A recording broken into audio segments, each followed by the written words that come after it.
Hi guys, Asmo here, and today I'm gonna be leveling my 1000 Divine build, the Penance brand Trickster power charge stacker.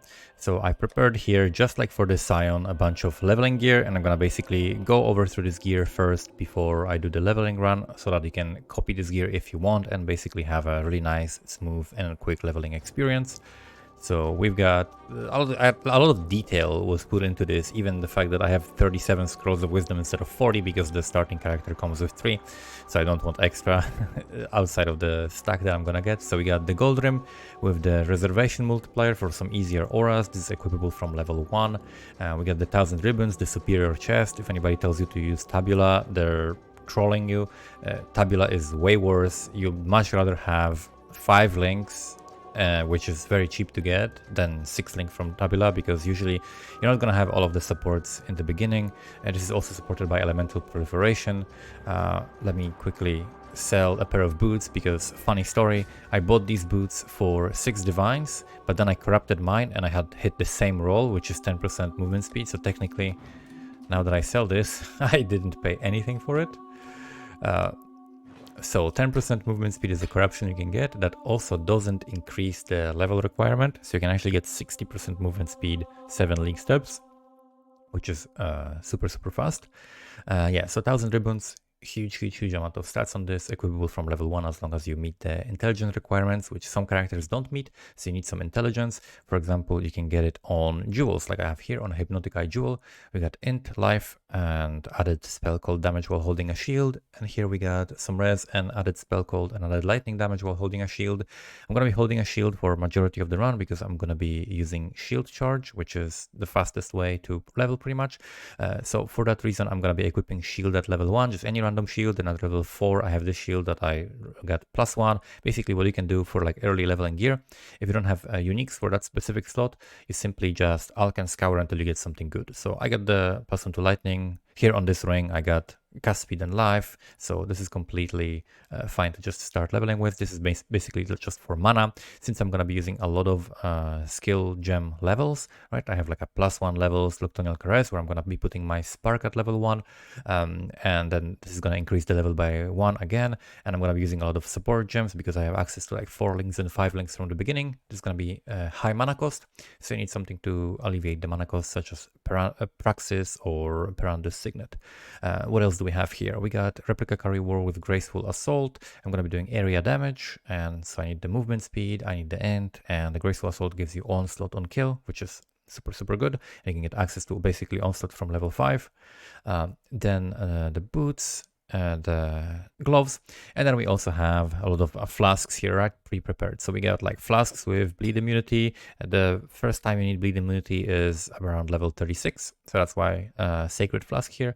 And then we got another level 60 flask. We got level 4 quicksilvers with increased duration enchant. This is, I find this very comfy to use, because you just press it every like once, like 13 seconds, and it lasts for a large portion of the zone. And then from level 27 you can actually equip this.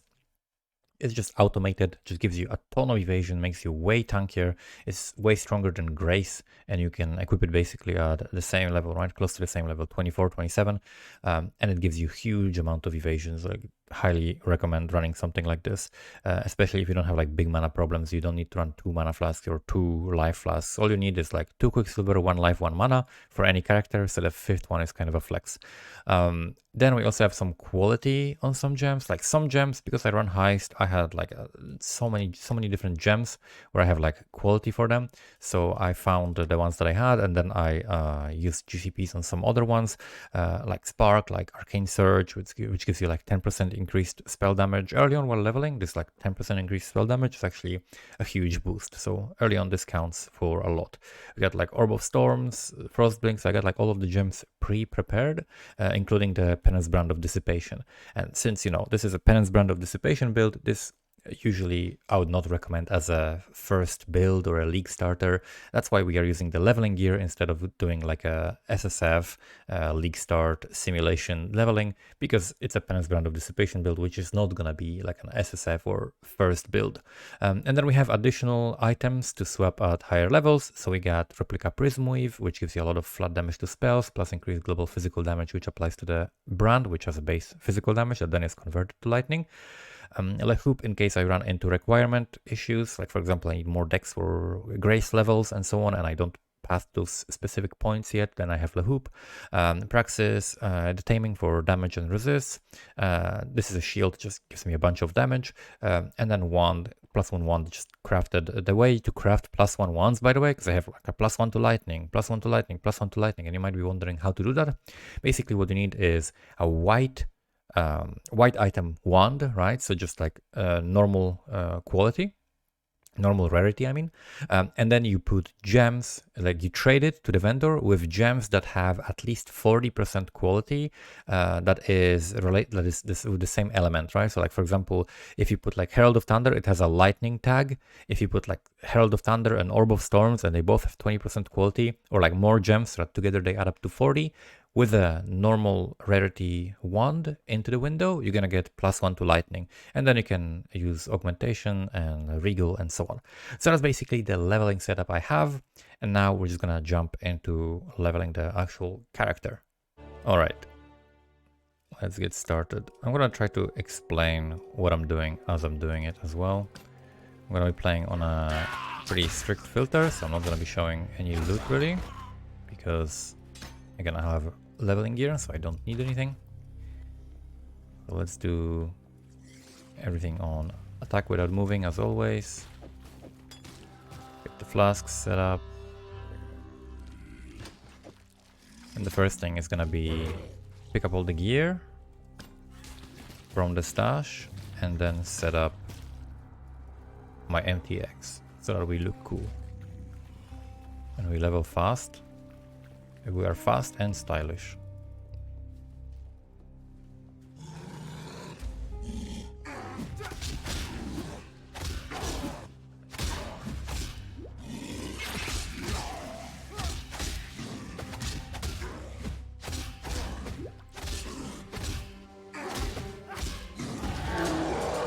Perfect, didn't get hit. I think I don't need any of these things. I should actually just delete them.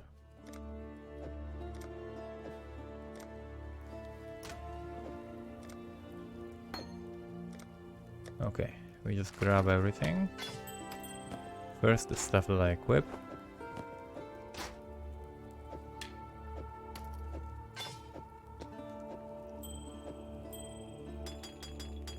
And then everything else, all the gems.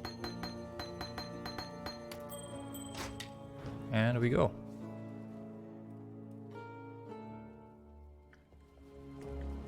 All right, grab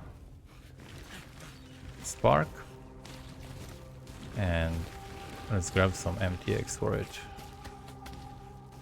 The black one. Make sure it's on attack without moving. Pick up the spell damage. And then for this character, I was thinking this helmet.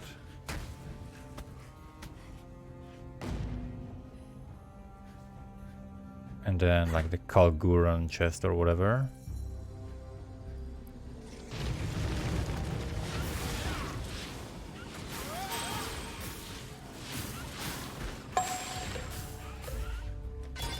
Level this. Not sure if I should actually level the Arcane Surge, but I think it's fine.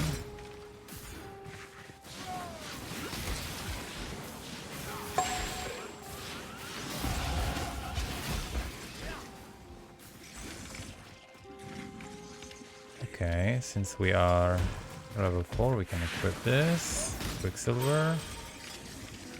We can equip this. We can equip Frostblink.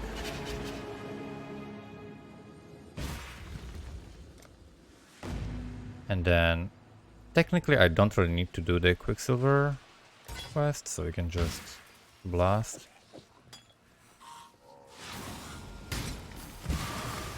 Gonna do Orb of Storms in here.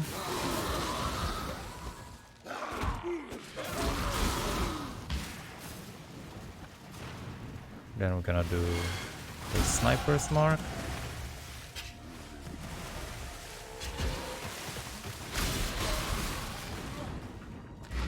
Gonna leave a portal.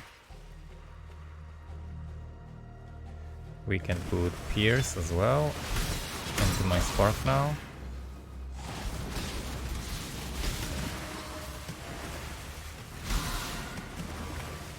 Allocate next passive.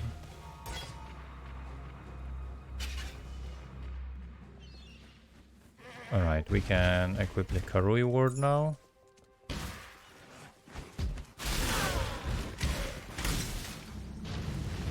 And then let's look for the MTX I wanted to put on.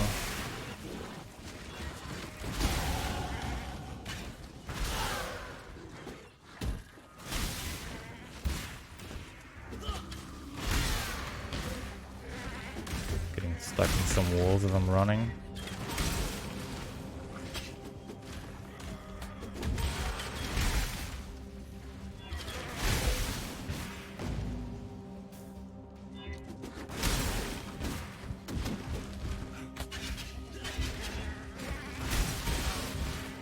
Okay, now we look cool.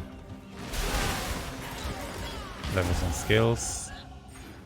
Allocate the points. Lots of leveling both Asanath and 2 Dotri rings. You can level that, sure. Asanath is a great leveling item.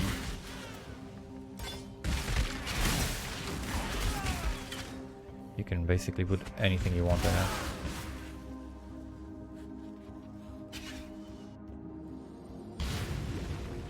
Alright, so we got the MTX on. Let's put a cool portal on, shall we?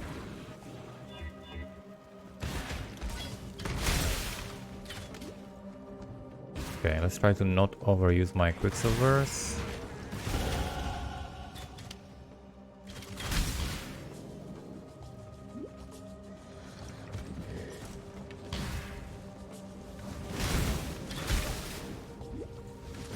Okay, the duration on the Quicksilvers is massive. I'm so used to just pressing them. It's actually hard to not overuse them.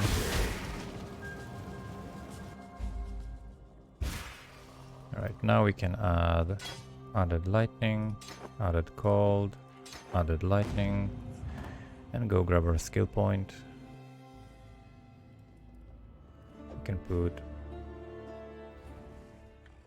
faster attacks, momentum, and then level 10 we're gonna do shield charge as well.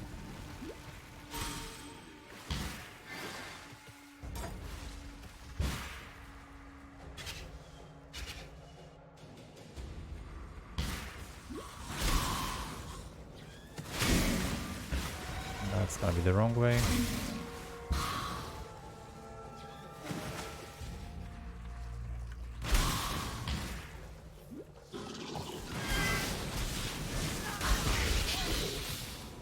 Perfect.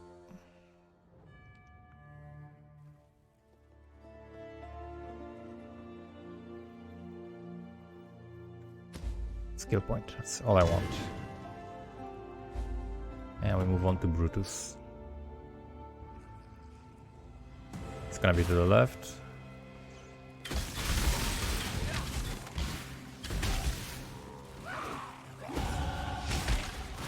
Or not, actually it's not gonna be to the left, I got baited. I got mega baited.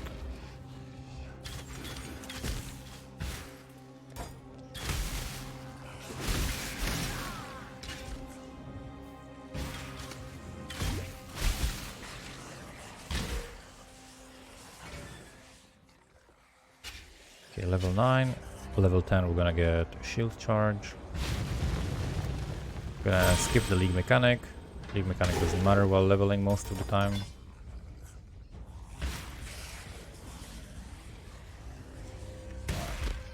Okay, this is oh, this is a bottom, okay. This is a bottom layout. Just need to go this way. And maybe hit level 10. There we go, level 10. Because we need strength. So I'm gonna path here to pick up the strength for the shield charge. So we're gonna have to wait one more level. What about Oath of the Magi? Unimportant. We're fast enough. Okay, this Sniper's Mark can kill this guy.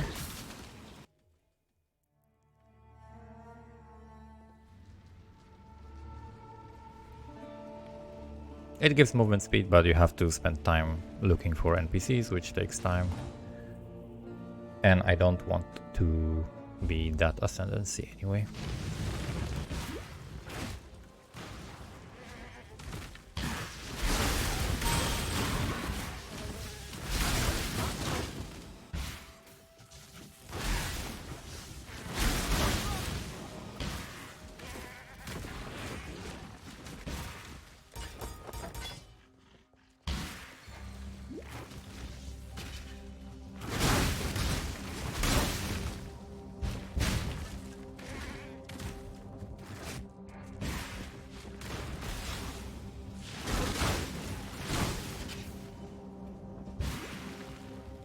It's gonna be to the left.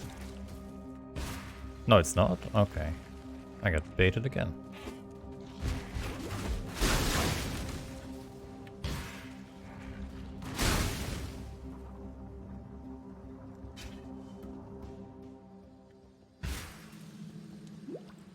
Okay, we can swap Frost Blink for Flame Dash. Now we put a point here, we got the strength for shield charge.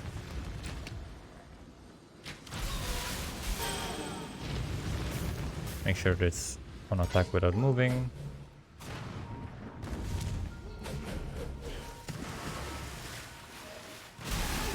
And then we can put MTX as well.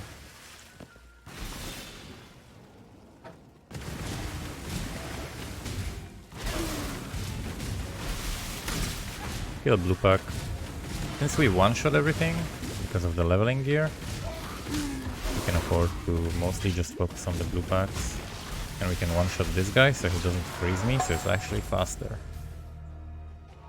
It's normally this mob can freeze you and slow you down. Since I'm very close to Fairgraves, I'm just gonna kill him now.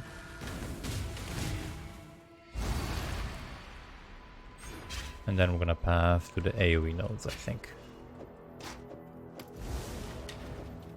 We can clean up a little bit in our inventory.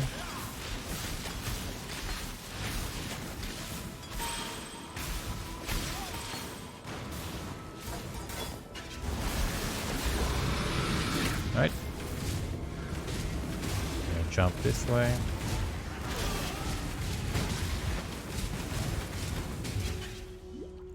Gonna need some better mana flasks, I'll buy that from town. After we pick up our skill point.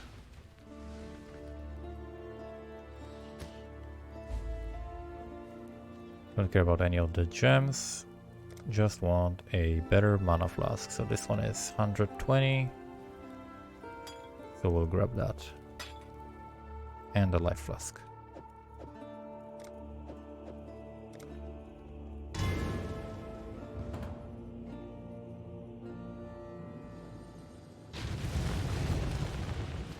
Awesome. Now we're going to be grabbing some int, which also will help with our mana. Oh, this is like an island. What the hell?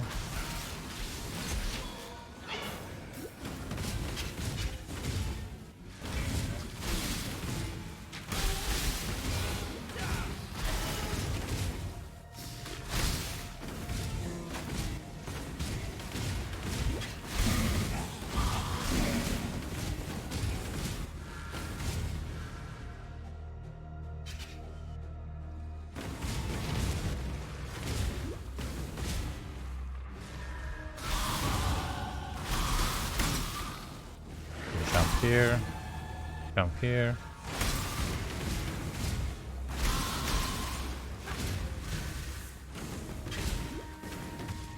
What the? Okay, we got a little rubber banding action.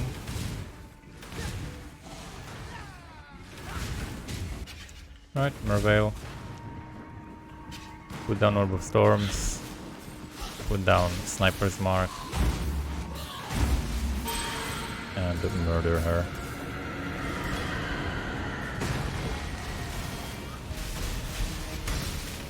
Sniper's Mark again. Easy. Alright, anything new that we can equip? Gotta periodically check my inventory, but basically I got everything to carry me through the entire campaign in my inventory, so I don't need to pick up anything. Might upgrade a flask here and then if I feel like it, but that's the only thing.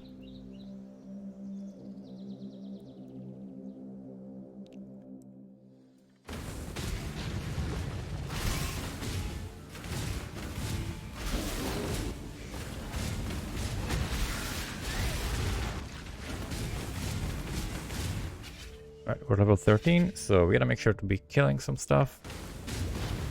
So I'm skipping the side zone since I don't need the Quicksilver Flask. Gotta grab the waypoint. More int. Kill the blue pack.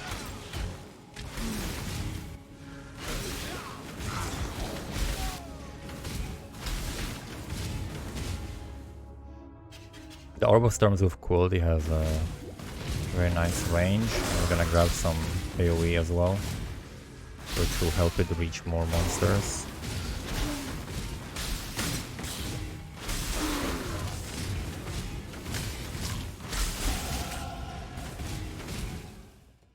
Okay, level 15. This is alright. We wanna be roughly level 16 when we get out of here.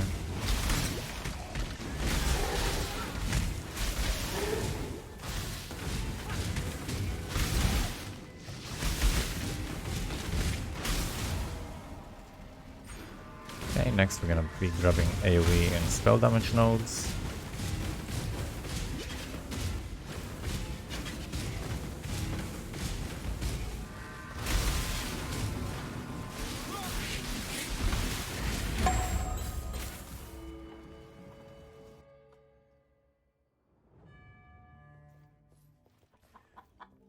Okay, next we're gonna go downwards. Could also kill Kraitin. Order is not really important, basically gonna be following the same order I usually do. I find it to be the fastest overall. And you're doing like best in terms of levels because you're the closest to the level of the zone you're in.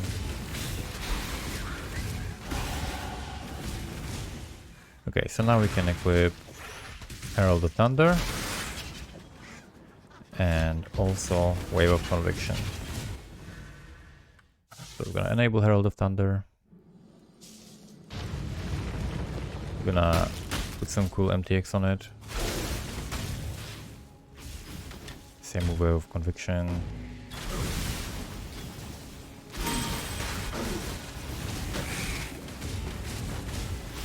Okay, and we're gonna actually kill all of the bandits. We're gonna start with finding Alira.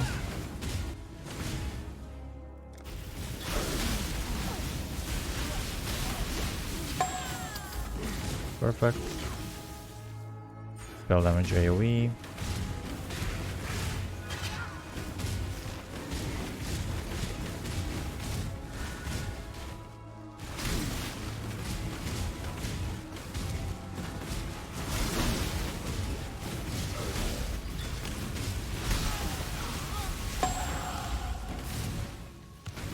Nice.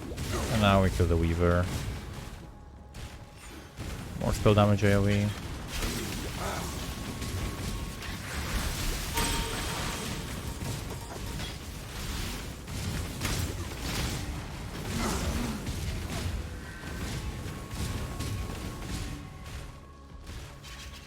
Okay, nothing to equip just yet. I think we're gonna have to get to level 24 for the next gems and items to equip.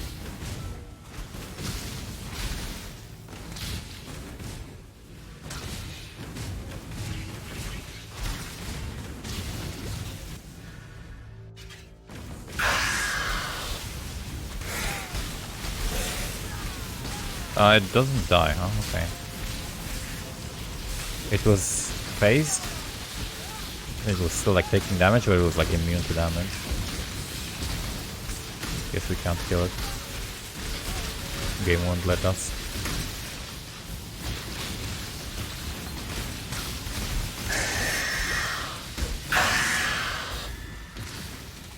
No problem. Now we can grab our skill point from Act 1.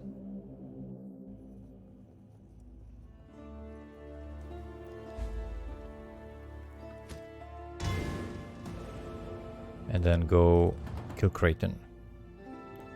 Now I need to remember to not log out after Kraitin, but portal, so that I don't end up in the wrong town, as I usually do. Nice, all of blue mobs which we can kill for lots of XP. We got faster casting, so I can technically put this into something. But nothing really benefits that much from it other than Spark, and Spark I already have. Link.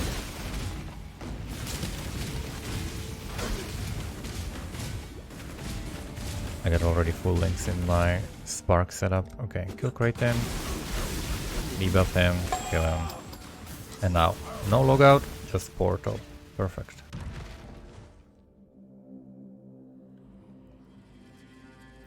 Now we're going to Oak. And we're level 18. Should be okay. Can pick up a mastery now for cast speed for each non-instant spell I casted recently, because there's a lot of those I'm casting now.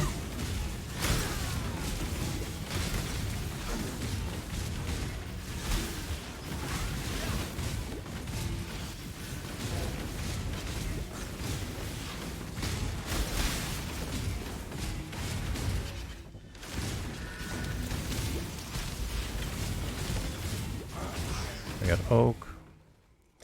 Kill Oak.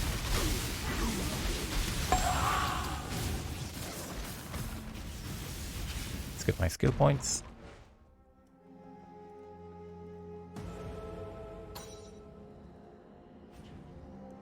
Should have went to the waypoint, but it's close enough that it doesn't really matter.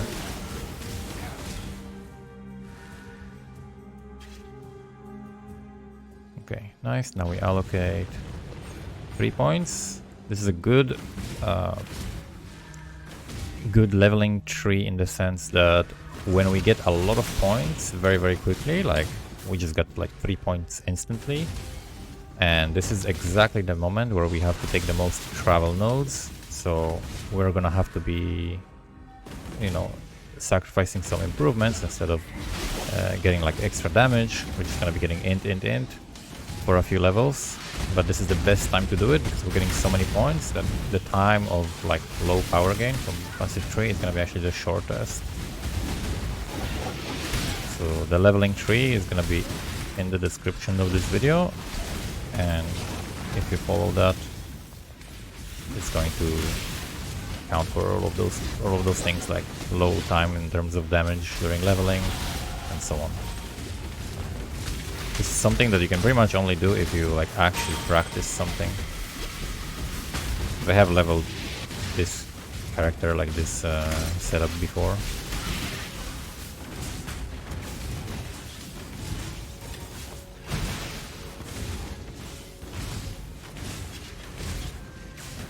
Okay, this is a very annoying layout, but there we go.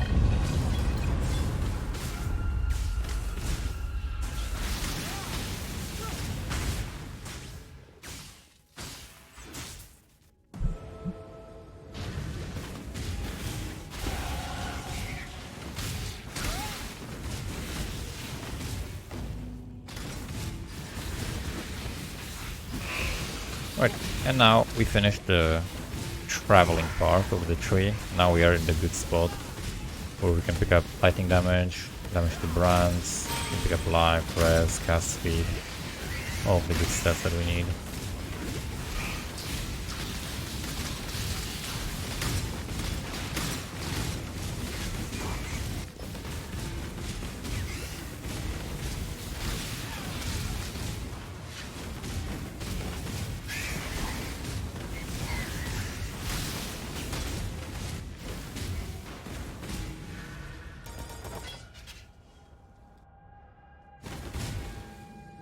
Okay, nothing to equip yet, apart from this faster casting. Okay, we got a rubber band. Okay. Some rubber banding action. It's probably because I was doing very juiced maps and I swapped the networking mode to predictive, which I don't normally play on. But it shouldn't be a big deal. Alright, I've got some lightning damage, so we can kill the Val Oversoul quicker. Normally this should be the left, yep. Well, not normally, like 40% of the time, I guess. Or maybe 60% of the time, something like that. But it's a good bet. Because otherwise you have to look for the entrance all over. Okay, and here we have an example of how the pyramid is not always diagonally opposite corners in terms of the entrance. People who say that are technically not correct. It's on another corner, but not always diagonal.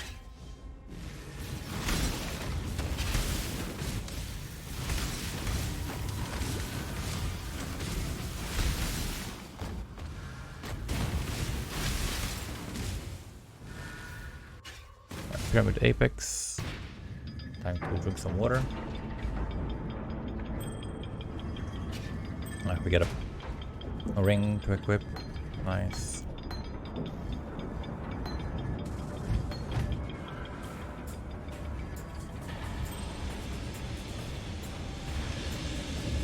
You can level faster casting in this setup, I guess.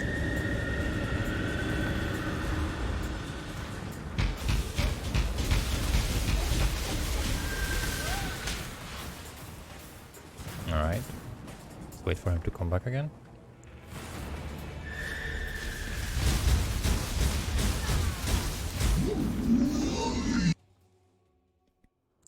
Can log out and go to Act 3, which is faster that way.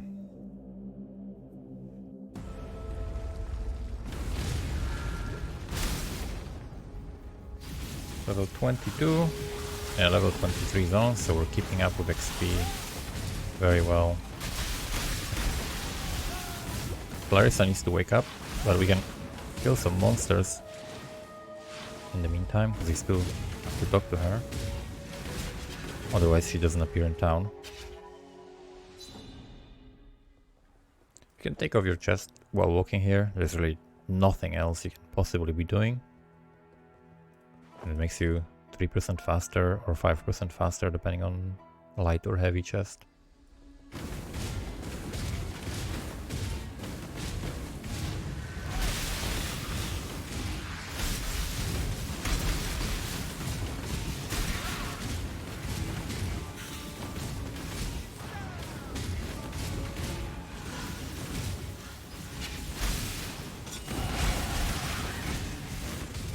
It's actually gonna be down, right? Yep.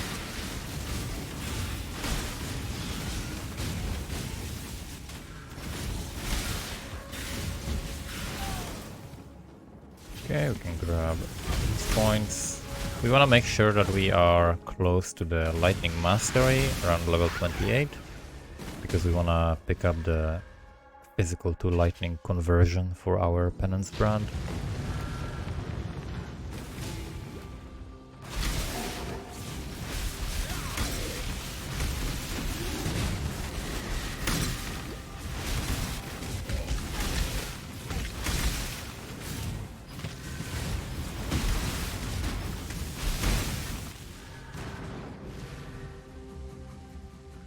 My lightning res, it's capped. Awesome.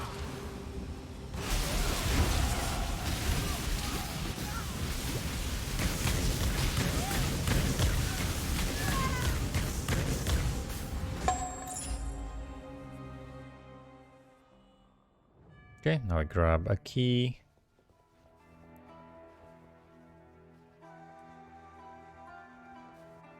Oh. Why am I lagging? Okay, never mind. It might be the networking thing. But that's fine. Okay, we got a bigger mana flask.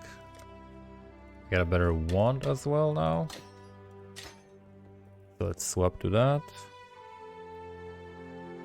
And we also have Wrath and Grace. We can wear whichever one I like.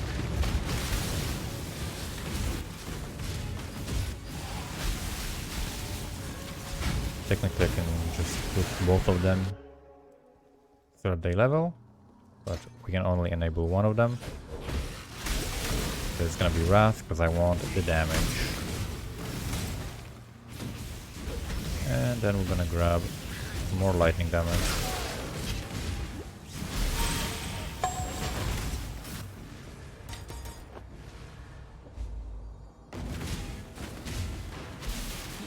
Okay, this layout, this thing here, these two squares mean it's gonna be to the left always.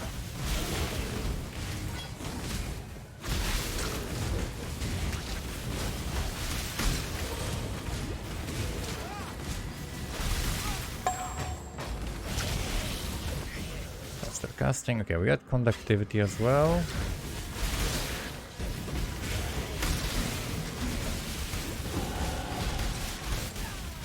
So I can use that instead of the Sniper's Mark. And take out Sniper's Mark. And also we have the better belt.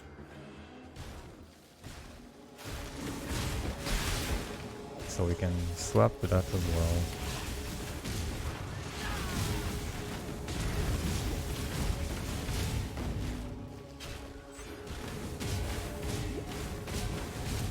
And the levels work out perfectly so that we're gonna have the mastery whenever we hit level 28, which is in 3 levels, and we're 2 points away from it.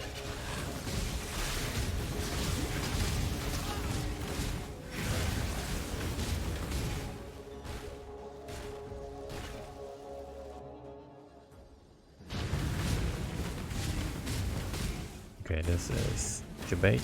We go this way. Blue pack, let's kill that with some good XP.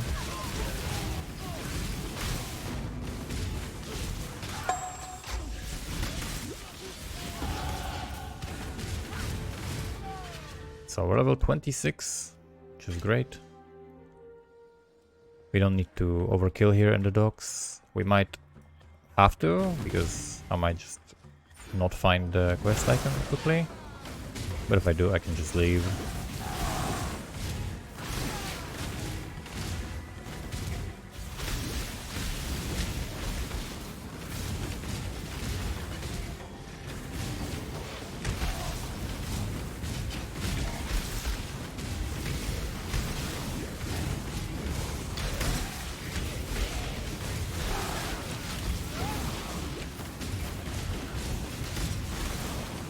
There it is.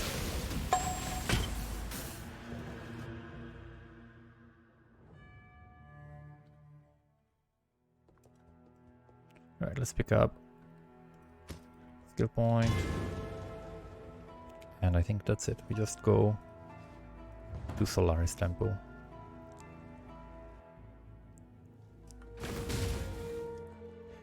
And I can pick up the mastery. Lightning, physical convert to lightning.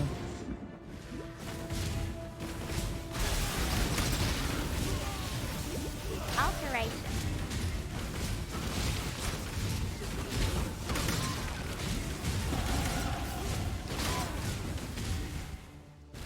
And then we're gonna grab some life and res.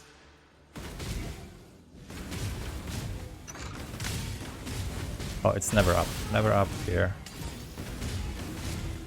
I always for some reason go up there. It's never up there. Oh, it is up there. Okay, I lied. Okay, 9 out of 10 it's not up. Because I always go up, but it's mostly not up.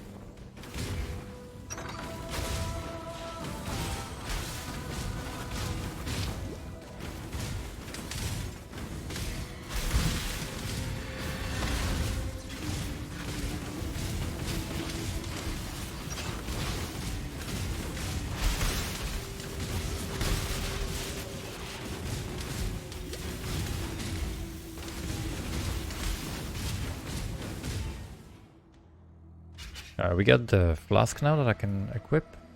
instead of the small life one, which did nothing for us. So now whenever the charges are full, it's gonna automatically use itself and give me a huge amount of evasion, because it has the highest roll of evasion I can have at this level, and the evasion from the base, which is a lot.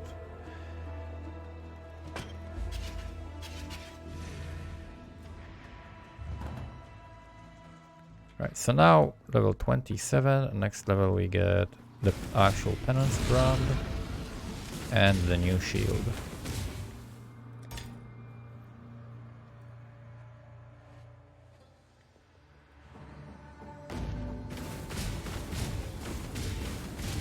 So normally here you just go and do, if you were, you know, league starting, you'd go and do library and get shield charge. Or you do this and get maybe regular Penance brand or something.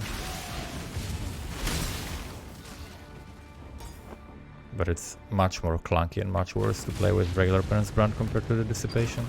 I feel like the Penance brand of dissipation should be the regular behavior of the brand.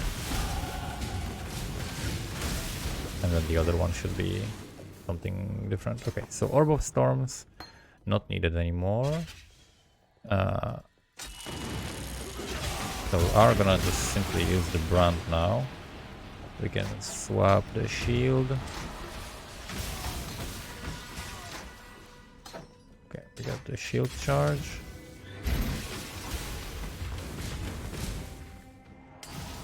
We can grab some life. Alright, and I don't need Spark right now at all. I can get Arcane Surge in here as well. Where are we pathing here? This way. Okay, let me now check the links that I have. This is Pierce, we don't need that. We've got Wave of Conviction. Oh yeah, I want a Wave of Conviction with Arcane Surge, with added lightning damage. And here we just have the Curse.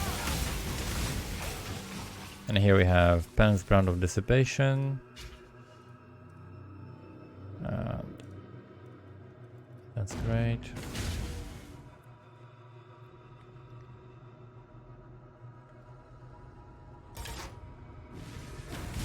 Okay, so we got Penance Ground of Dissipation, added lightning, faster casting, added cold, and then we're gonna have Swift Brand. That's gonna be the setup in the chest. Here we have just conductivity.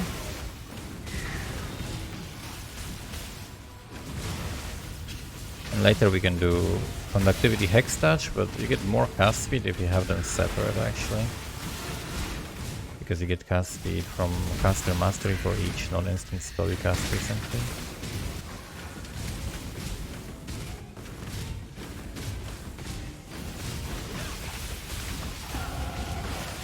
Okay.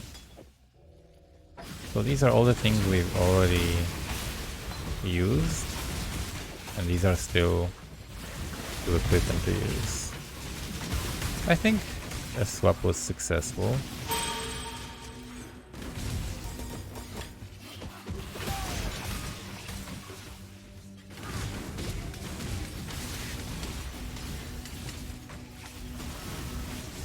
And I don't know, Penance Brand is one of my favorite skills. I love like physical lightning conversion, or like being able to convert to all of the elements. I used to play a lot of Penance Brand, so I'm happy that it got some love. Very fun playstyle for me. I definitely enjoy the playstyle. You just point at a place on the screen and everything in that place dies.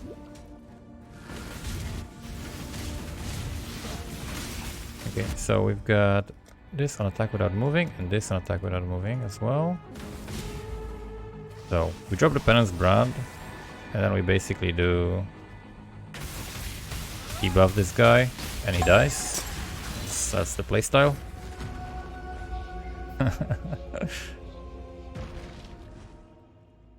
I can do lab as well. This is a decent level to do lab.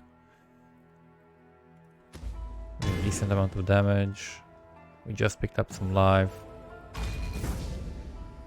We can pick up the life mastery for 50 extra life. So we're at a good amount of life actually at this point.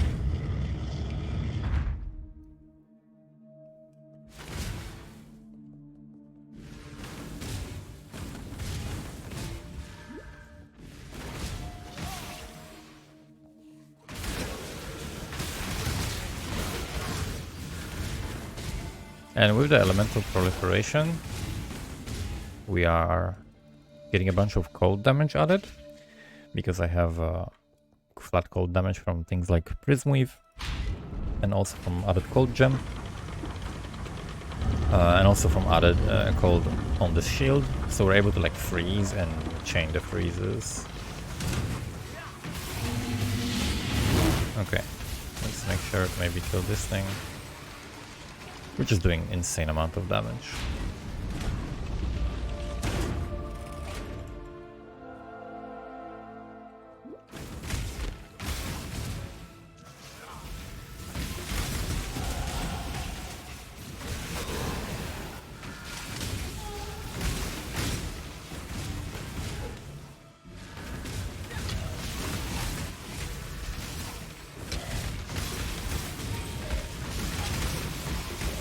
Frozen or just stuck. Alright, Aspirant's Trial.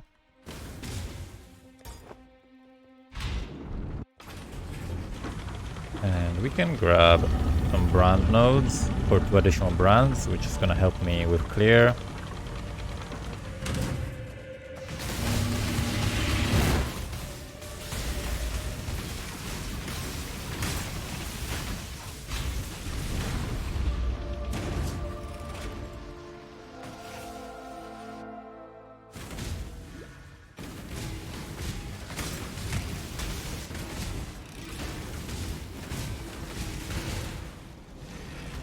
Can't jump there. Flame dash too short. How are my resistances looking? We are capped on all the resists. Okay, good.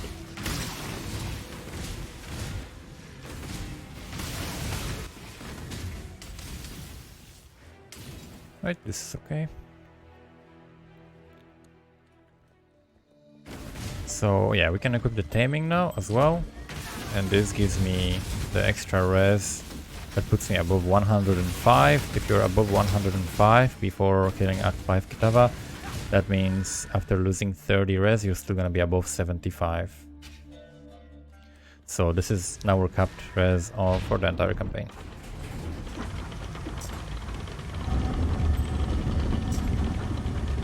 These things we can dump into the stash if I want.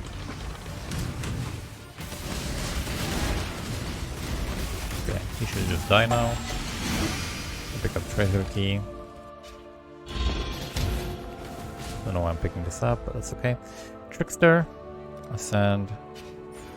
1 step ahead. Now we're just faster.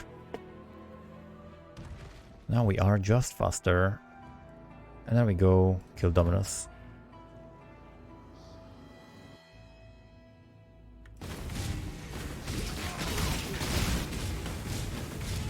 Yeah, so the play pattern is basically you shield charge Flame Dash to move as fast as possible. You also use your Quicksilver because it does scale your shield charge speed.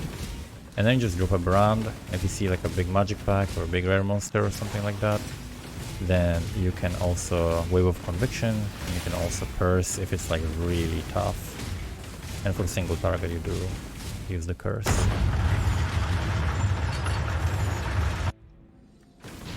And later, of course, the build is gonna have exposure automated, and I'm still gonna be keeping the curse for casting because there's really not that much you do when it comes to like playing a brand character.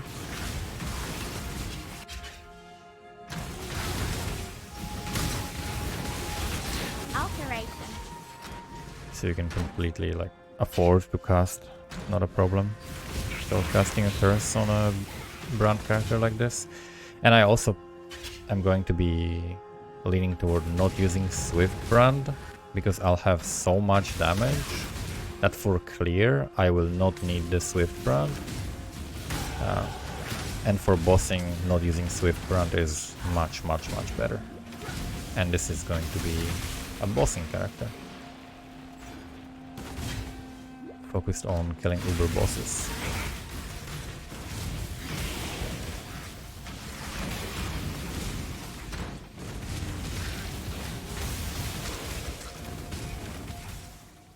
Rubber banding. Right, level dependence brand. Levels on this skill are massive. This skill just scales very well. It has a lot of multipliers and good increase in base damage, so it just scales very well.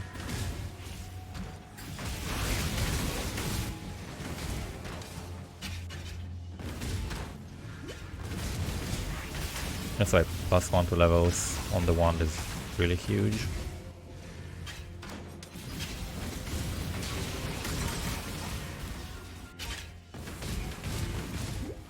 Okay.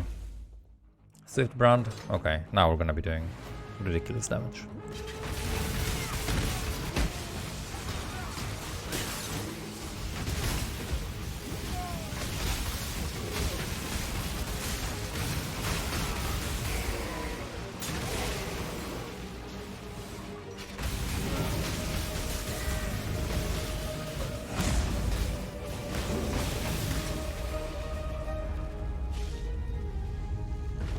So yeah, Grace will require some more dexterity. I'm not gonna level it now. We are gonna be passing later down here for suppression, which is where some of our dexterity will come from.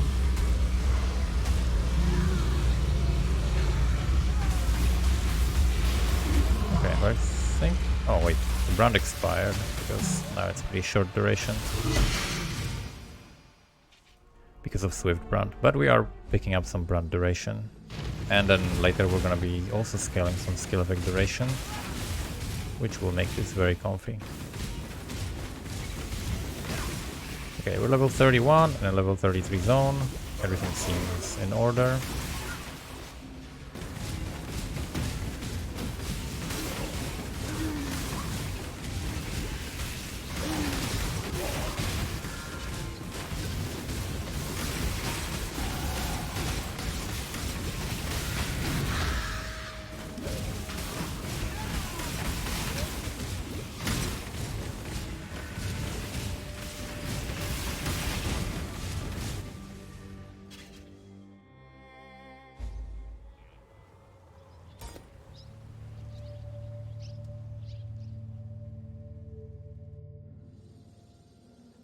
We got to pick up brand duration.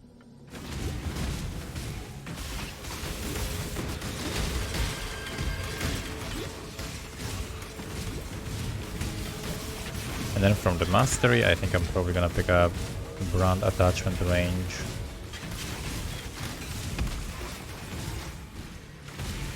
Could also pick up generic AoE, but I think brand attachment range is better. You don't have to be as precise with casting the brands.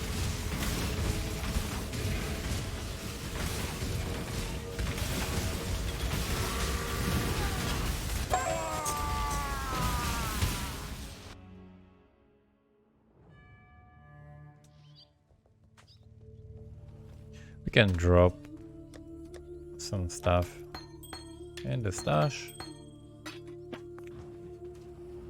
We don't need these things anymore.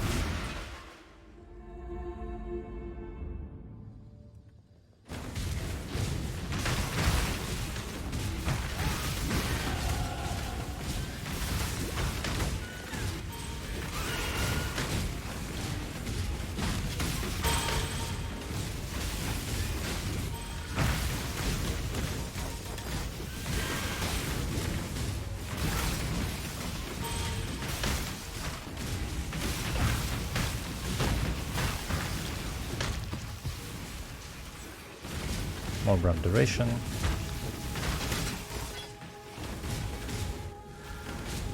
This gives me actually brand duration and 2 additional brands. So you can just like spam them from pack to pack, and we're not gonna remove the ones from the back.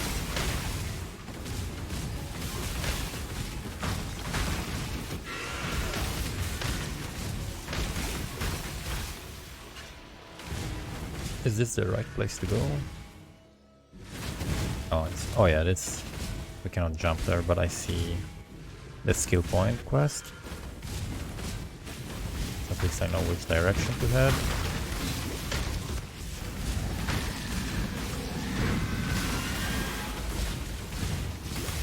Yo, thank you so much for the sub, I appreciate it. Thank you very much.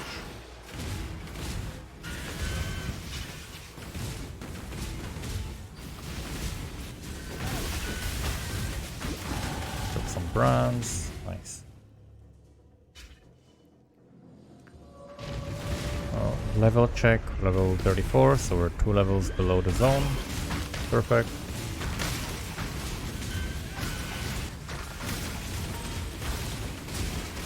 Means we can just keep zooming, and in a couple levels we'll get the flask. And when we get into the belly of the beast, where there's a lot of bleed, that is extremely dangerous and can kill you, we're gonna have the bleed removal flask.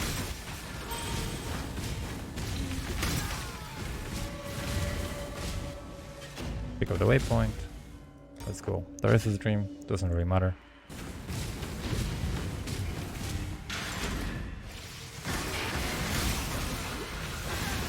There we go.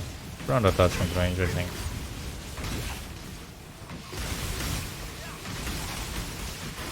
We'll take a quick peek at POB. Okay.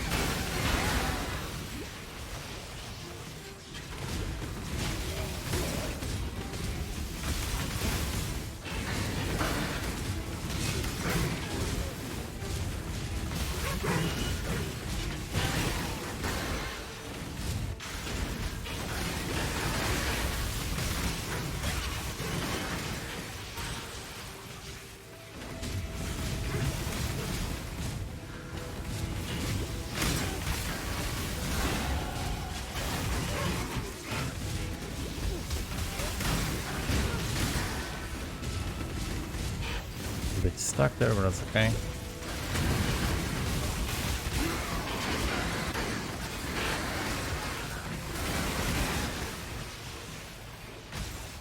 We can path, I think, through the life here, downwards, yes. Okay.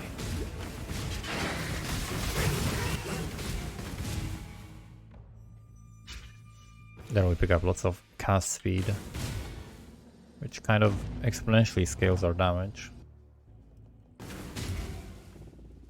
The more cast speed we have, the more Penance brand hits, but also the more it hits, the faster it hits, the more charges it stacks, so it makes each hit bigger, like each hit is stronger.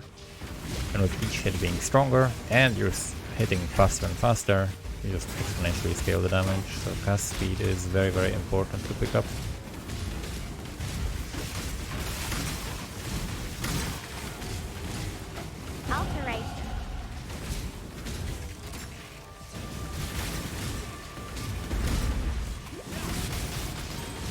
Okay, that rare golem, which has giant life pool, just melted instantly.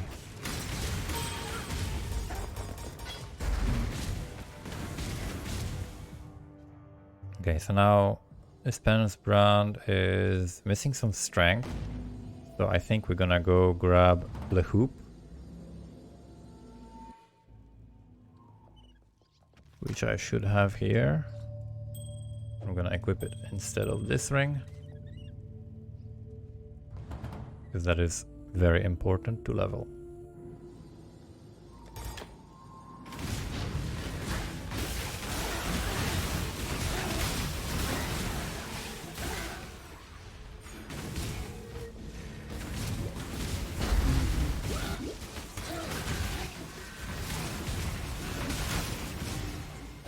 Okay, we got the life flask.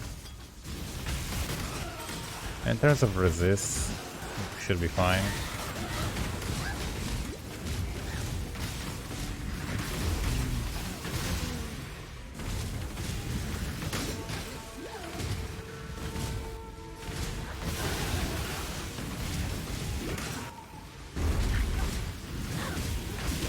Since we're melting everything anyway.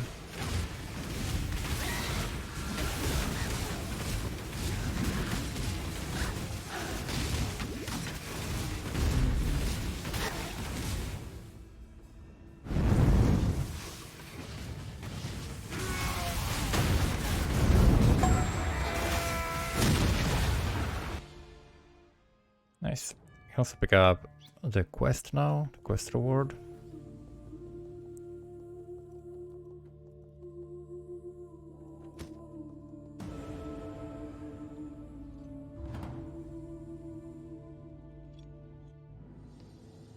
We go left, and Grand Arena always go left.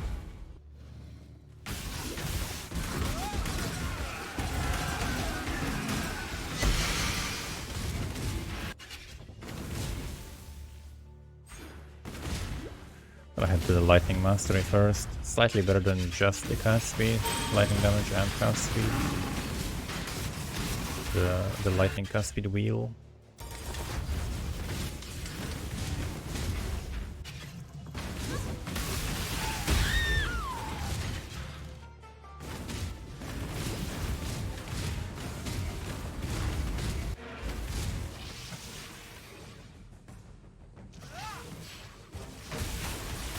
We're gonna have to wait for this guy to phase several times.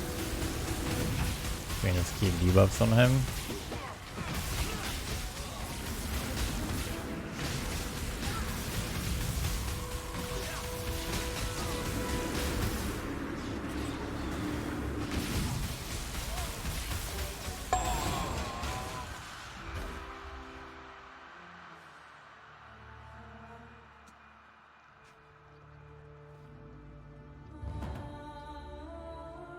Nice. Now we're equipped for this because we got the bleed flask. So we should be pretty safe.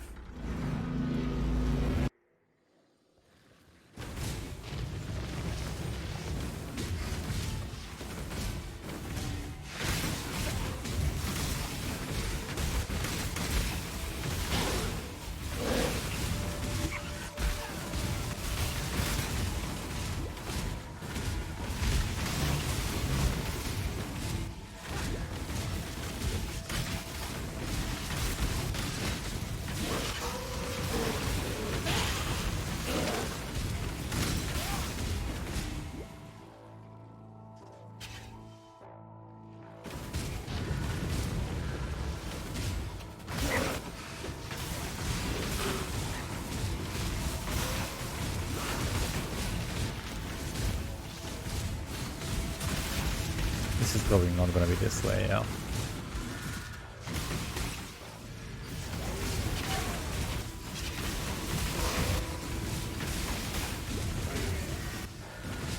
I had a tingling feeling that I'm completely trolling going down. There's no way that zone would go like that.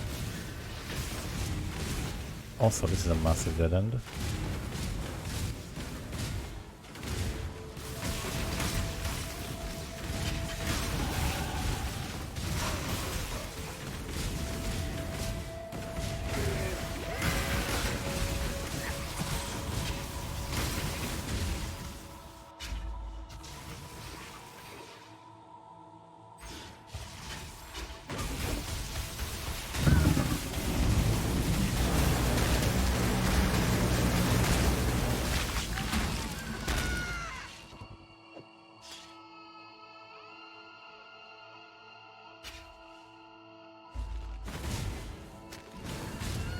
If I need the extra res, I could equip the taming back, and then we could pick up a couple points for mana.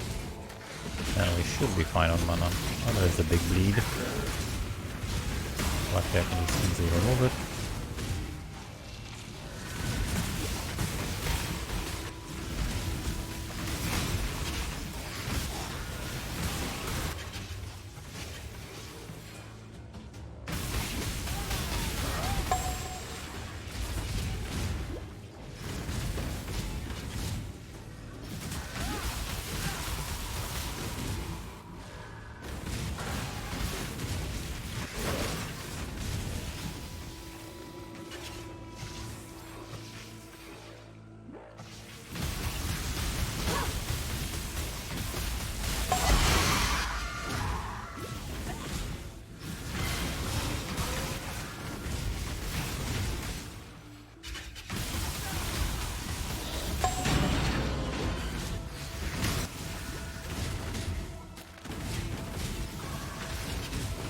Be a pretty quick Malachai.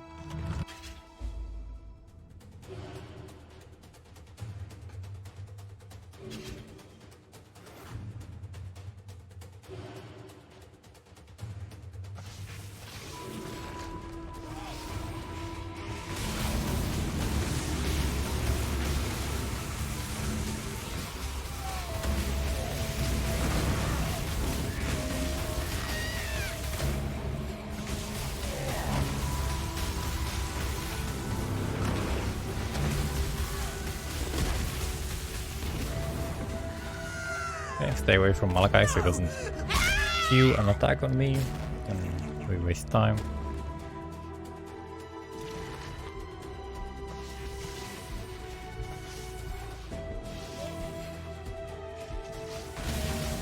Keep the bronze spawn, we debuff him, then we put the bronze here. Kill this face up, debuff him again. Put the bronze here, debuff him again.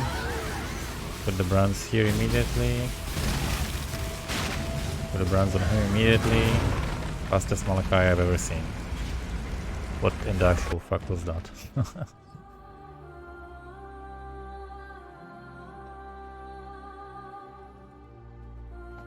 That's what I call fucking speed leveling. This is very fun. Very, very fun. People really are sleeping on how fun leveling can be. If you just put some preparation into your character and realize that the moment you start playing the game, you're actually playing the game. The game doesn't start when you get to maps, the game starts when you start. So you're already playing your character, why not make it strong? Doesn't cost that much currency. In fact, proportionally, compared to scaling a character in the end game, making a character strong during leveling is the cheapest way to feel powerful in this game. Because you just buy a few cheap leveling uniques, or like use some alterations in Scour to roll some gear, or do the +1 recipe. Super cheap, and you become extremely powerful compared to the content, and you feel like a god.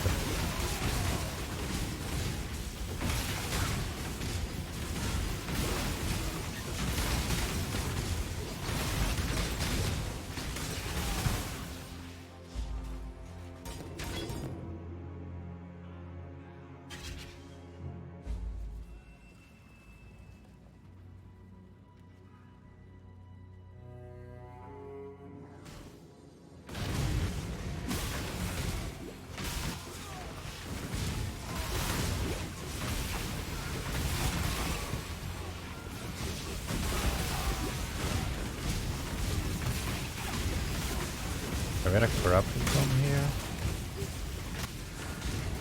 So we gotta look this way. I think, yep.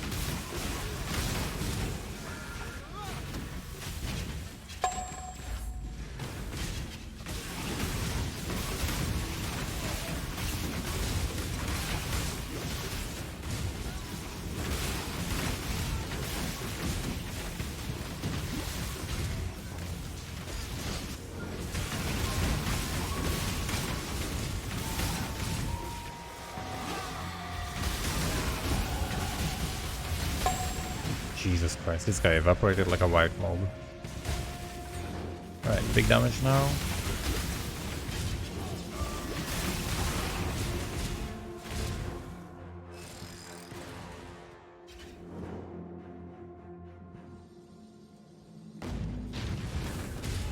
We are gonna get some lightning rest, but this is actually the one I have the highest.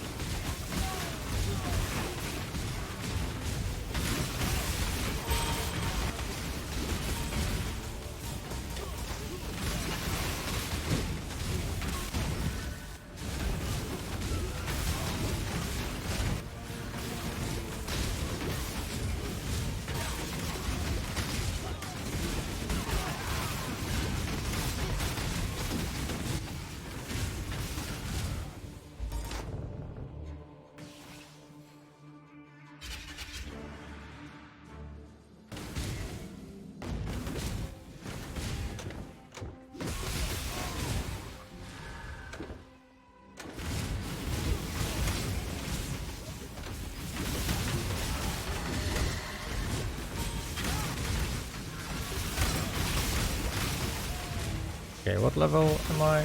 41 actually. Yeah. Which way do I path? So I'll take a quick peek at POB.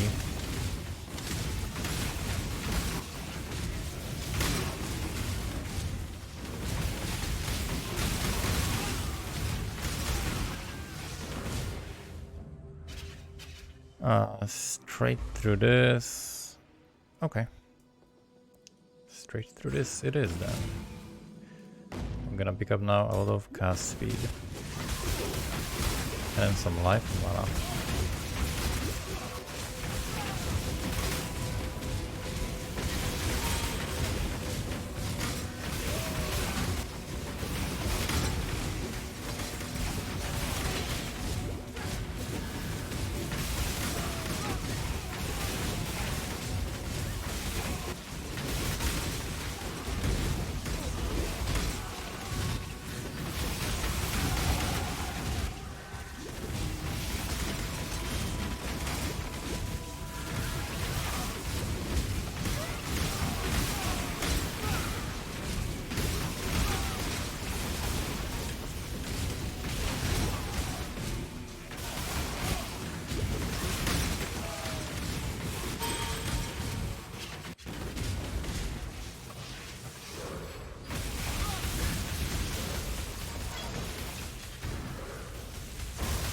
These things are gonna spawn pen waves, right? So it's 1, 2, 3, 4, 5, 6, 7, 8, 9, 10.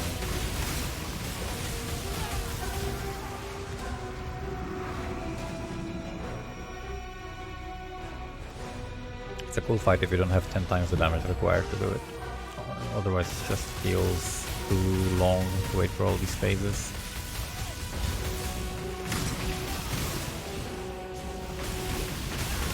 Two, 3, 4, 5,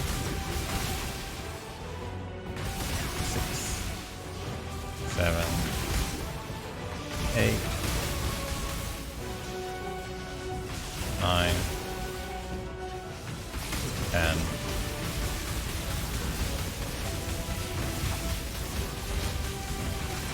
One, 2, 3, 4,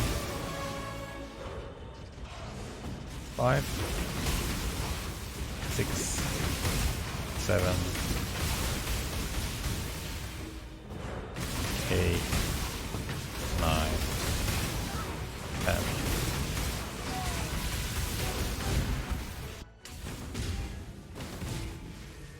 Talk to Baron really quick, because if you don't, he actually doesn't appear in town. So if you wanna like buy some gear from him, you can't. You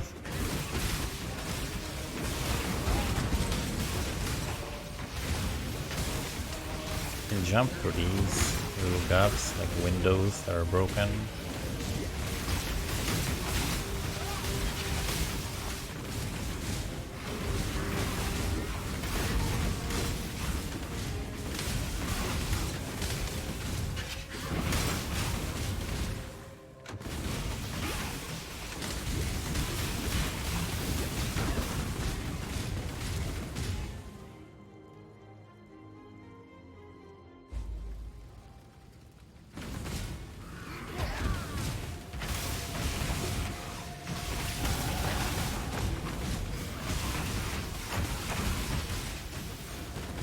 So this is some extra lightning res.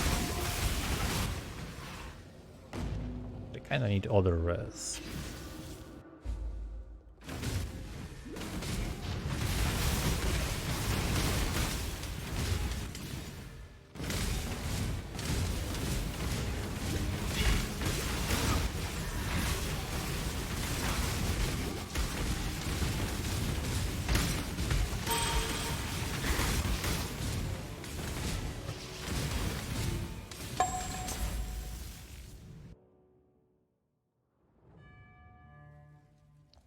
Can grab a skill point from this guy.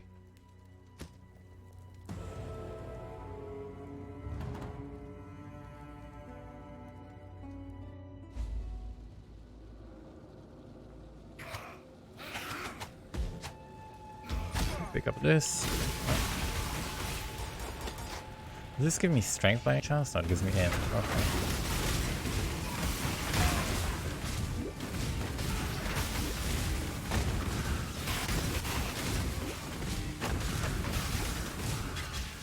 we leave a portal here. Did I leave a portal? Yeah, I did, okay. Was the animation kind of blurred with the environment? I didn't see.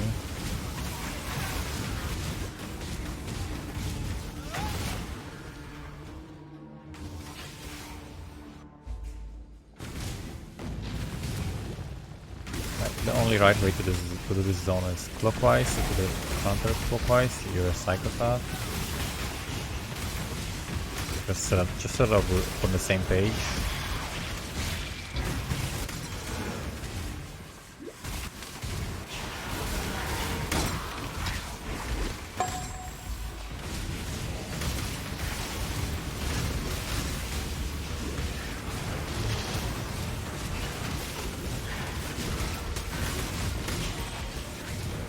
Alteration.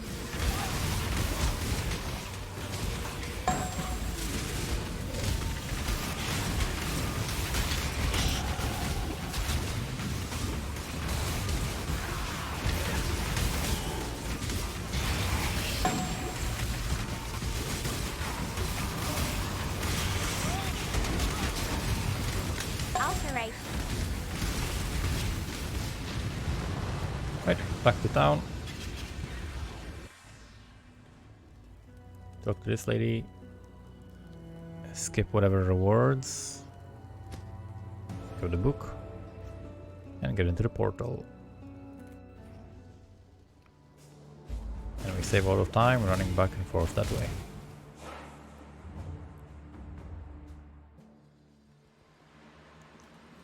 Right, now we grab this and some life and mana.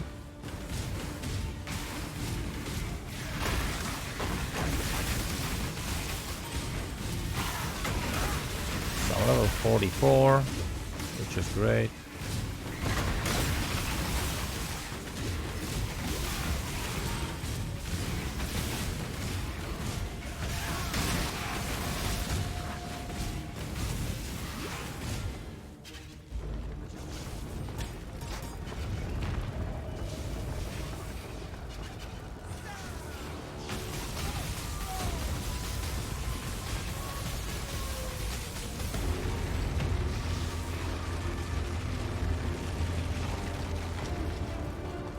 Anywhere else? I could technically pick up these 2 points, which will give me the resistances and strength and dex. I think that's a fine option for leveling as well.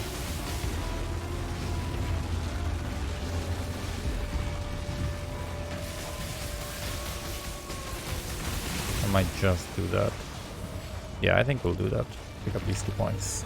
Get strength and dex. And then we'll run the taming.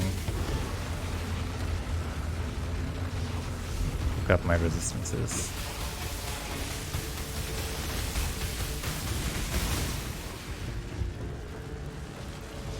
So we're gonna get a couple levels really quick and just do that. I do have some refund points. I could technically have a refund point here, put this here, next level grab this and be fine.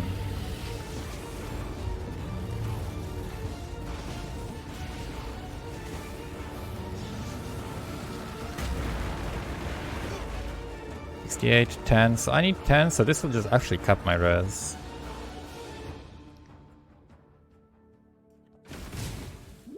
During normal leveling, you always have to be a little flexible, because there is a variance with what type of gear you find. You might find like insane gear in terms of damage, but it doesn't give you all the resistances, so you definitely want to be a little flexible.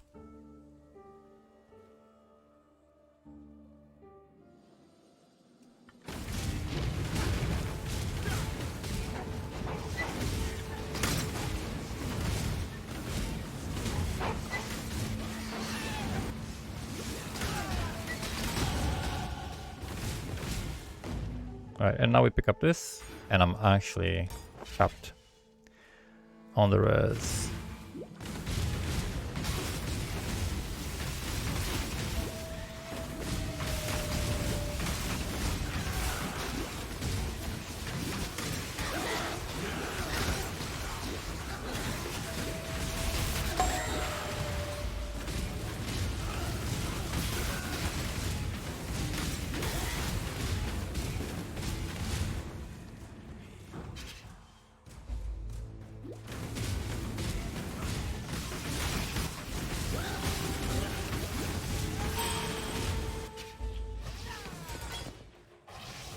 This guy should melt very quickly as well.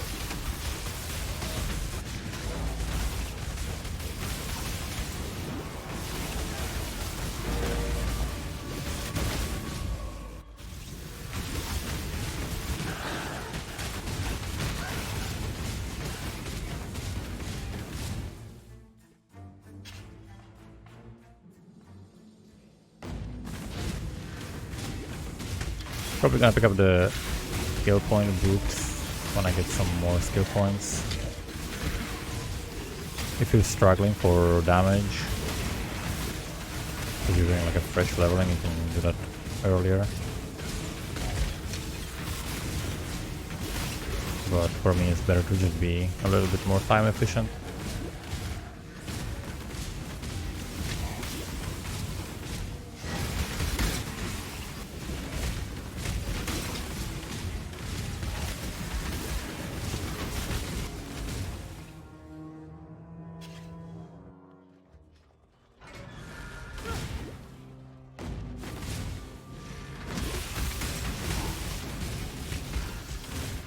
Not this way.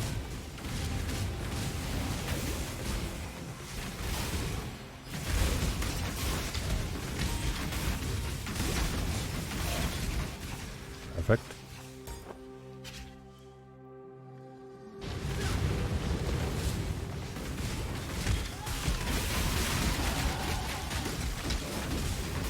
Another thing you can do to like min-max a little bit your leveling is try to look at when your skills are leveling, and then you can time it. Like let's say if you see that your skill is very close to leveling and you're almost at a boss, you might want to kill a few more monsters in order to get the extra skill level, so that you're stronger for that boss fight. It can actually be a massive difference sometimes. Right, now we pick up the extra life and mana. And yeah, my resistances are capped now. I do have the endurance charges now, which are a little bit deceiving. Actually, I'm slightly lower on resistances. When they drop, we see 75. Yeah, nice.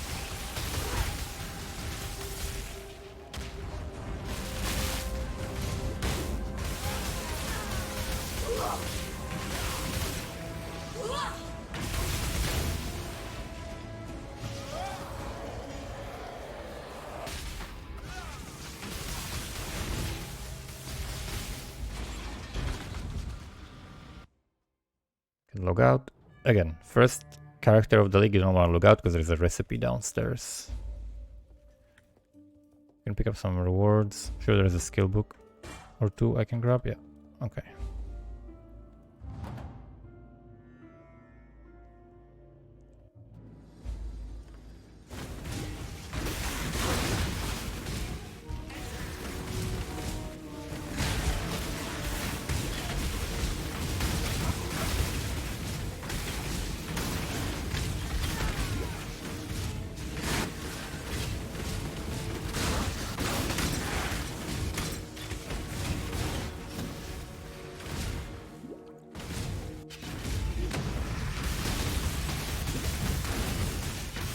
I need to let this guy hit me, because otherwise he won't phase.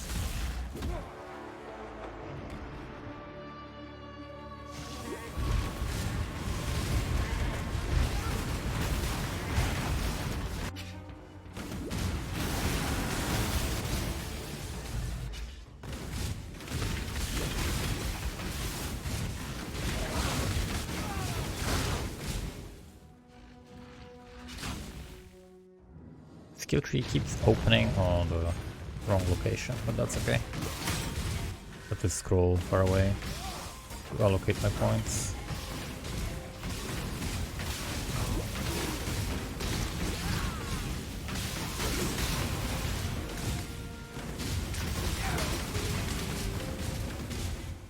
Now we have a few options for pathing. We can go toward the brand nodes, or we can go toward the mana reservation nodes.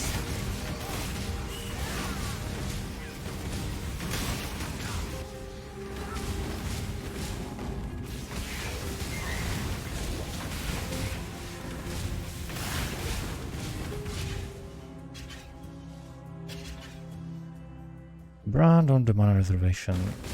This is the question. I think the brand nodes basically will just give me some damage, which I don't really need. So maybe it's better go toward the reservation.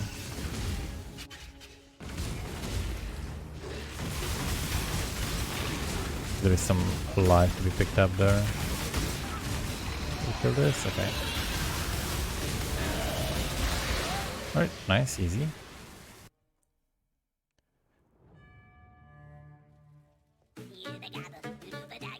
Yabba-dabba-doo.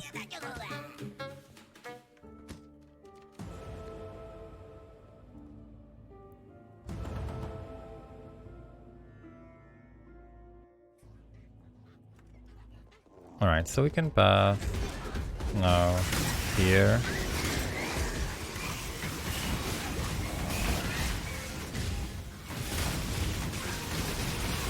We could start sticking into crit as well. If I have a shield, this leveling shield has a bunch of crit, getting some power charges, so there's really no reason to go elemental overload.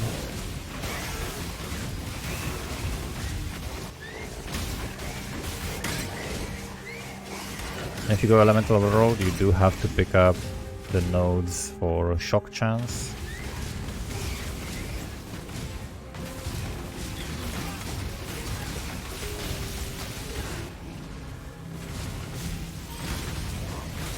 And you might want to pick them up anyway, because it's just out of lightning damage.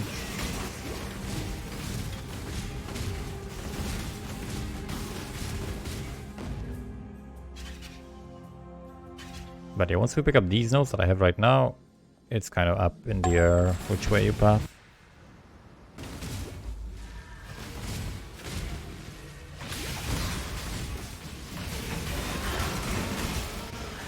But the way I'm pathing is gonna allow me to potentially like swap the herald. Okay, I'm actually just desyncing.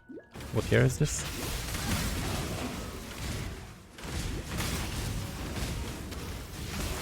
I'm actually just desyncing here? What the hell?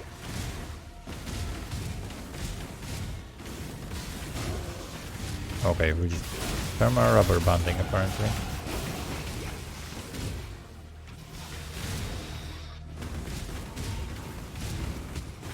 Again rubber banding? Yikes. Yeah, definitely don't play on predictive.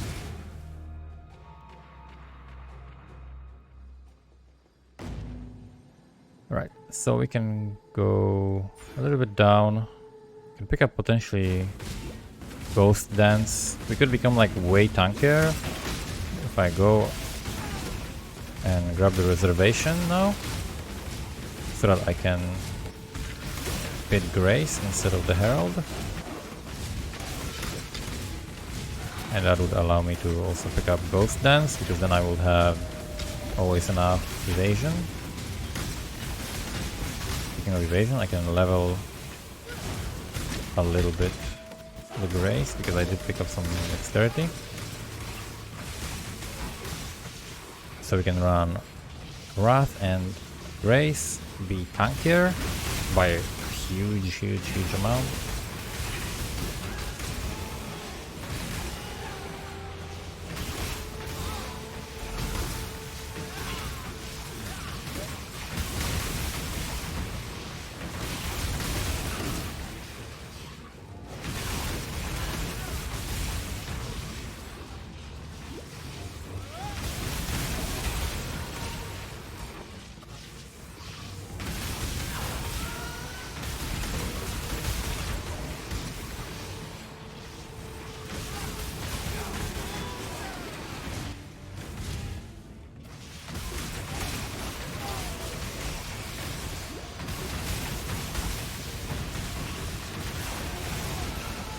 I find these new nameplates for the monsters that show up on the top actually less visible. They're like trying to make them similar to PoE 2, but I find them actually harder to notice.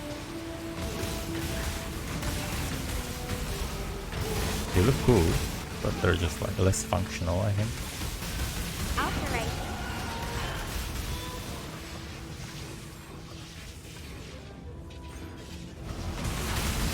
Actually, I don't need to buff there, but I can, I guess, if I want to get the life. Alright, so now you click on this, click on the beacon, jump down, and then go back. And then this guy is here already. We can sail before he jumps out of the boat.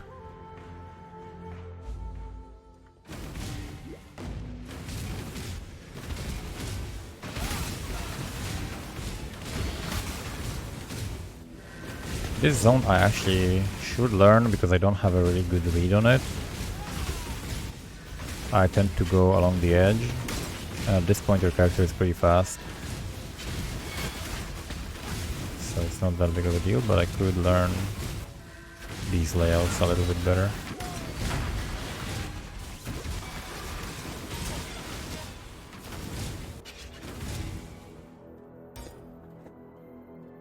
Alright, so I'm gonna pass to this life. This is gonna give me a little bit extra dex. I'm gonna grab this.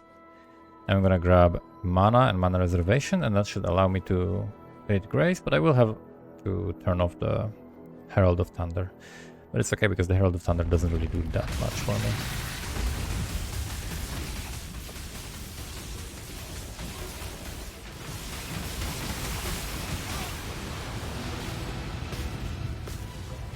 This boss is just like, don't panic, stand in one place, and if something appears to be going toward you, then dodge. Because the worst thing you can do is like panic and run out of the arena, but as you can see, I don't need to move, nothing is gonna hit me. See, I didn't have to move a single time, so that's the secret to doing this boss. So just don't panic.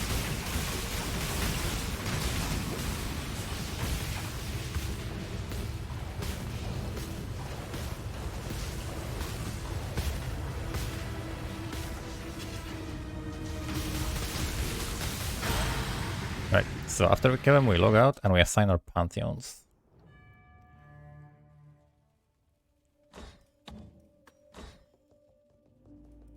Perfect. Act 7, let's go.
Yeah, so what I do is I just drop one brand on a pack, and if I feel like the brand will not kill it, then I also do Wave of Conviction, because Wave of Conviction debuffs similarly to the curse, but it also deals damage itself, and at lower levels the skills are kind of balanced in a way where adding another skill is very powerful. So the way that this game scales usually is that you want to invest like all your eggs in one basket because you're going to get much higher returns. Because if you're scaling a skill that does 100 damage, and let's pick up this life, yeah. If you're scaling a skill that does 100 damage and you're getting 10% more damage, then you're adding 10 damage. But if you're scaling a skill that does 10 million damage, and you add 10%, then you're adding 1,000,000. So it's much more efficient to scale one thing and just exponentially increase it.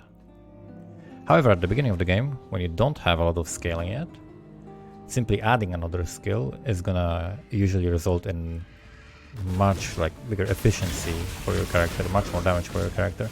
That's why leveling with like minion skills is great. And I kind of discovered that at some point when working on a lot of different leveling builds, that every single time you basically want to add another source of damage to make the leveling faster. So if you're leveling with bows, early on what you do is you add ballistas, because they can attack independently from you. And if you're doing minions, then you want to have different minion setups that are simultaneously attacking. And if you're playing with like weapons, let's say you're doing like Cobra Lash, right? Then you can do something like a blade trap, right? That will, you throw the trap and then you hit with your Cobra Lash, and then the trap has a duration, right? So like skills that you can leave for a duration and they do damage are amazing, right? Same with like brands. Brands are amazing for leveling for similar reason, right? The classic speedrunning leveling setup that uses Armageddon Brand Cremation uses exactly that. You set up the cremation, which will be automatically dealing damage. You drop the brand, which will be doing damage, and then you still have time while these skills are doing damage and have like 100% uptime. You can still cast Wave of Conviction. You can still cast like Flame Surge, right? So there's a lot of things you can do at the same time, and that makes it so that you're doing like double or triple the damage of someone who's just using a single skill for leveling, which is never gonna be as efficient. Unless it's a completely broken, overpowered skill. Like, for example, Spectral Helix used to be.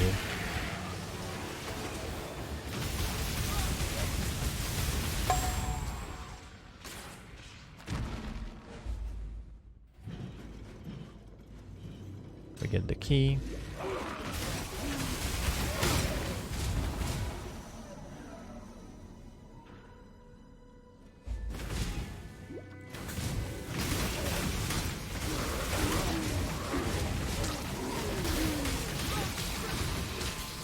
And in this zone there's a cool little skip I like to do.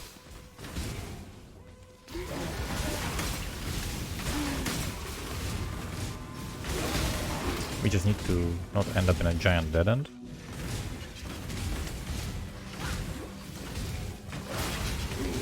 So this is gonna go down, yeah.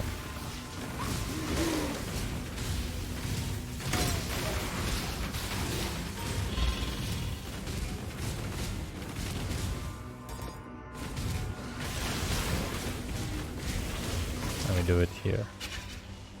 Boom.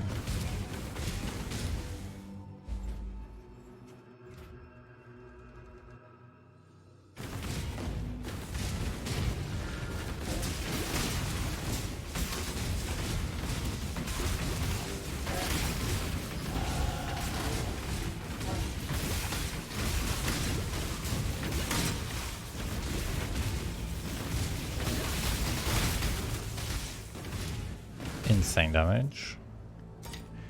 The next boss we're gonna kill gives a great Pantheon that helps dealing with bleed.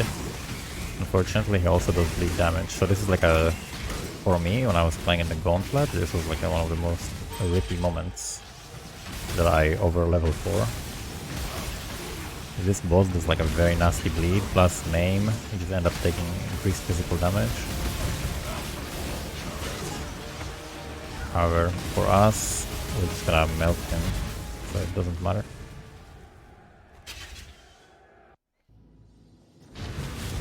So after this boss you can swap your Pantheon for the bleed one. You take no extra damage while moving from bleeding, I think. It's even like 1 second of running before you notice the bleed can kill you if it's some kind of a nasty rare mob that bleeds you. Somewhere in like Act 9 or something. Act 9 Belly of the Beast.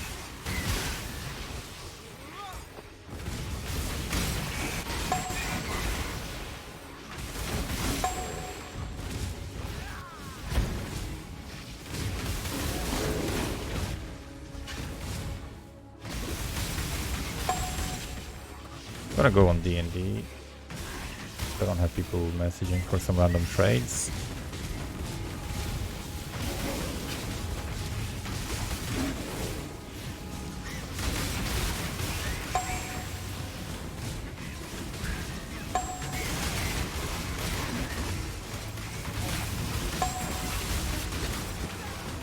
I think there's one more Firefly remaining somewhere.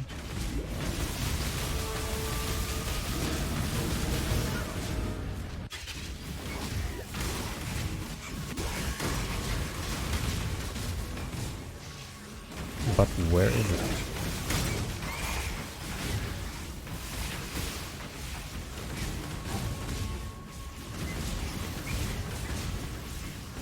It's not down here.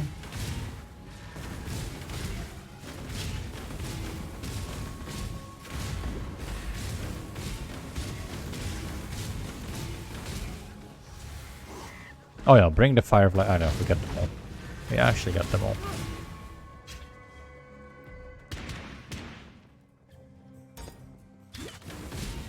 Okay, I can level Grace, it's a good sign. Means we got a good amount of decks. Okay, pick up Big Life. Now we're gonna grab Mana Reservation and Mana. And then after I have my Grace on, we'll pick up Ghost Dance, and we're gonna be super tanky. So we got all the damage in the world, I'm just scaling with levels, we'll pick up still some more lightning damage nodes later.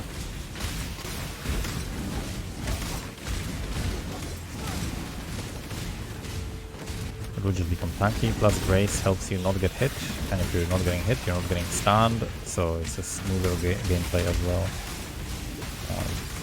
Grace and Haste are both like good auras for leveling, but if you don't have already like good avoidance, Grace tends to actually just make you faster.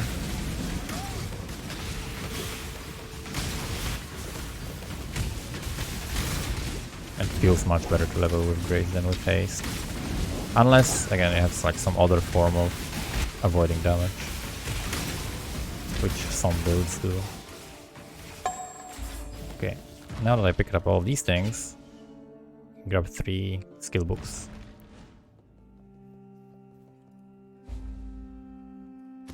That's 1. That's 2. That's 3.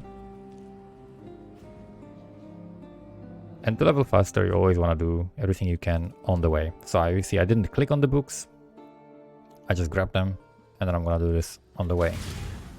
So as I'm walking, I'll just click them, and we'll allocate the points as I'm moving.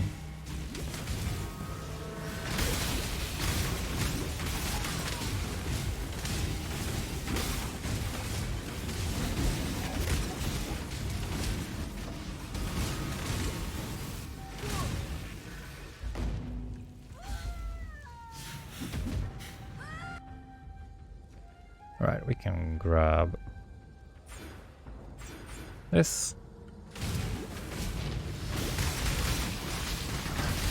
And then we'll grab 3 more points to grab the Mana Mastery.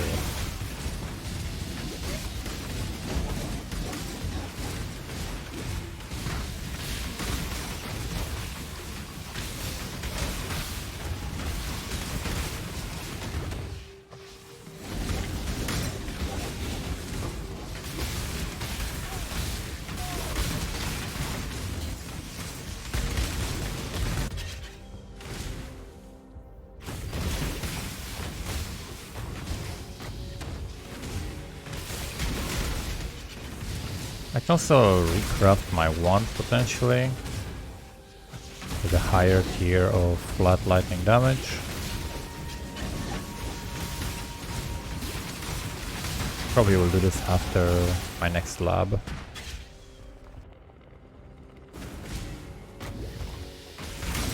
Which will be very soon.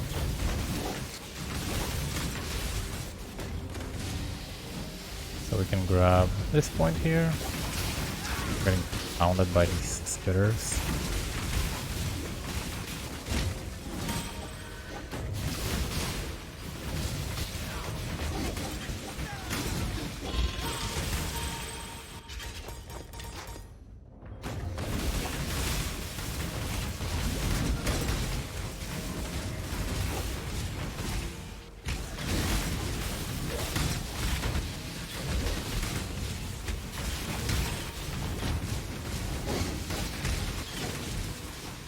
The evasion class definitely helps a lot.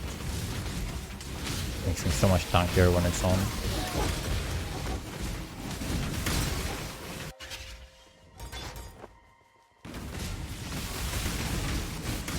Gonna kill some stuff, just stack charges.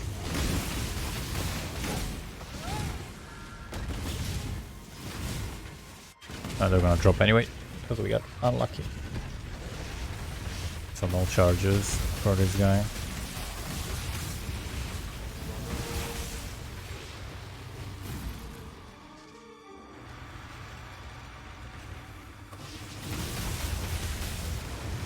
Okay, he phases instantly. Kind of annoying. That doesn't let me do damage. Like he instantly cues the animation to phase away. It doesn't let me do damage at all.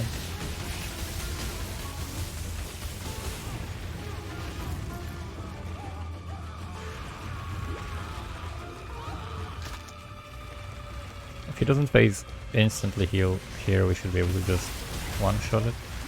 Nope, he instantly phases. This boss is just not letting me have any fun.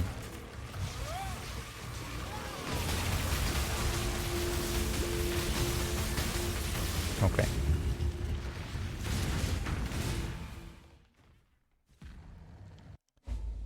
Nice. Next act.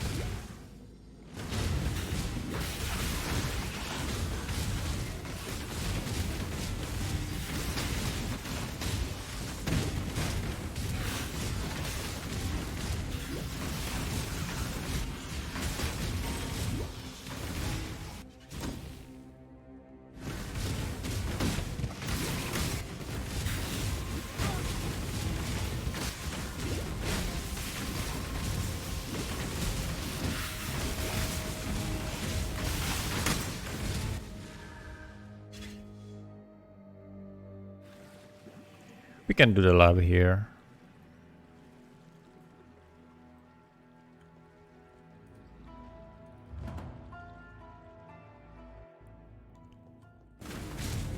It's a good time to do it because I will get the extra recovery, which will help me in the sewers against all of the chaos damage that we will be taking.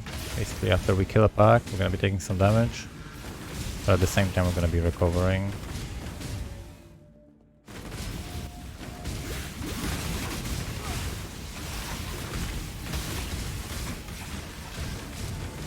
Plus it will give me also mana sustain. We're gonna be getting just infinite mana on kill.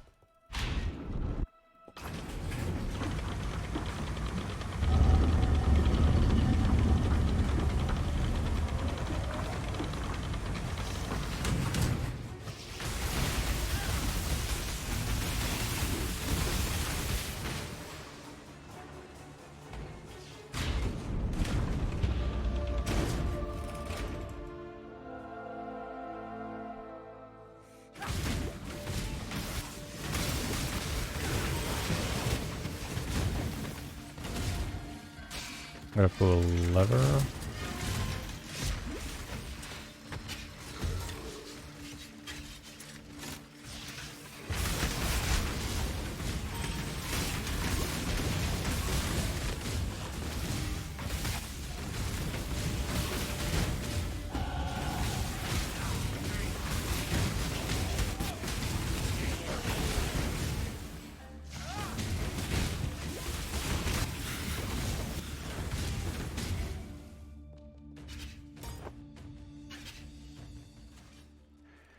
Big mana node, and next the mastery, and that should be enough to fit the aura.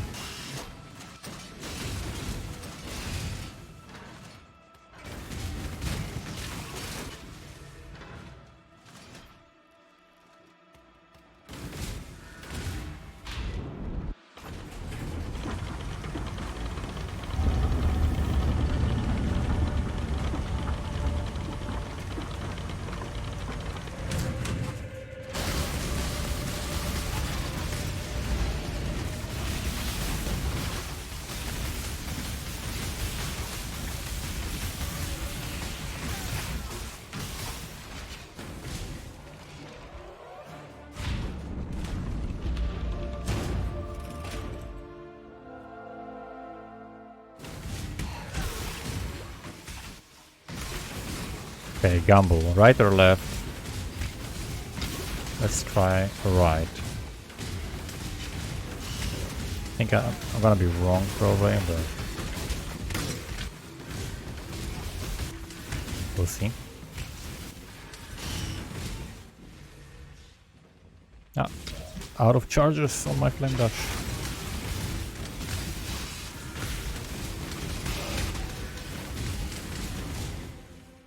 Ah, this is okay, alright.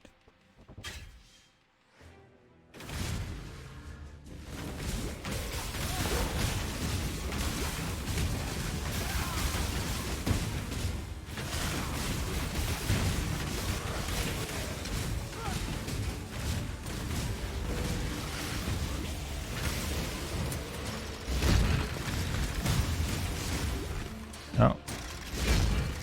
Gotta wait for this door.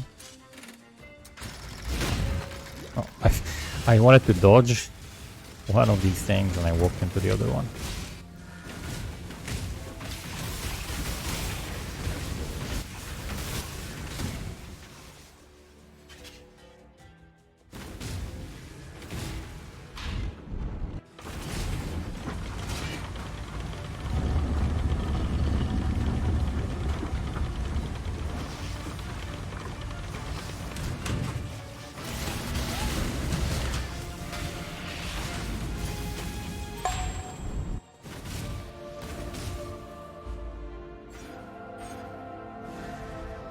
Some extra damage and recovery.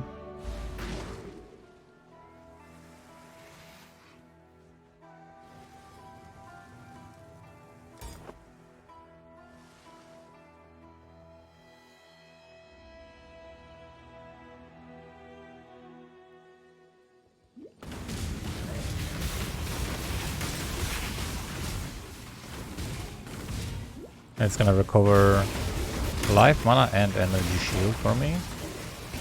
And because we're using the energy shield as well, it's gonna basically double my recovery if I've taken both. But here it's mostly chaos damage.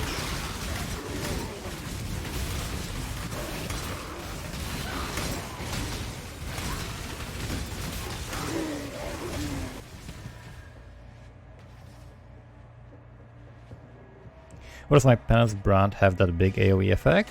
Oh wow, I was desyncing. The Penance brand is getting more AoE the more charges it has, and I also have AoE on the tree that I picked up on the way from the passives. So we're scaling some AoE, plus also the more charges it has, which you get the charges faster if you have more cast speed. So we're scaling cast speed and we're scaling some AoE, which improves the clear a lot.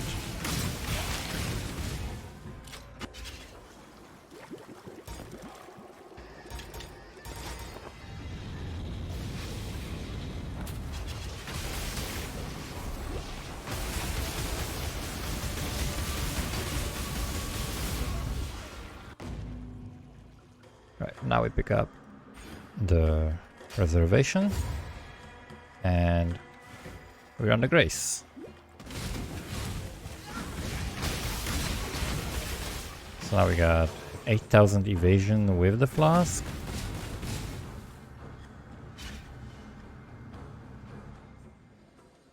And then without the flask, 2,000 evasion, which is fine. It means we can still recover our entire energy shield. We just need to have more evasion than energy shield. That's the basic requirement for using ghost dance.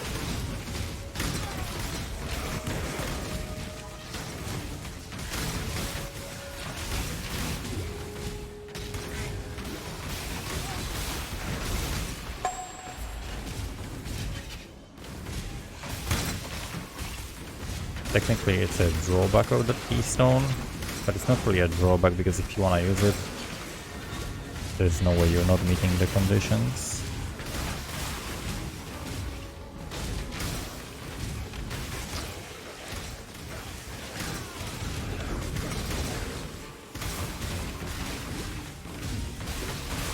Yeah, and I'm also casting Wave of Conviction. That's the blue wave thing that I'm casting as well to debuff some packs.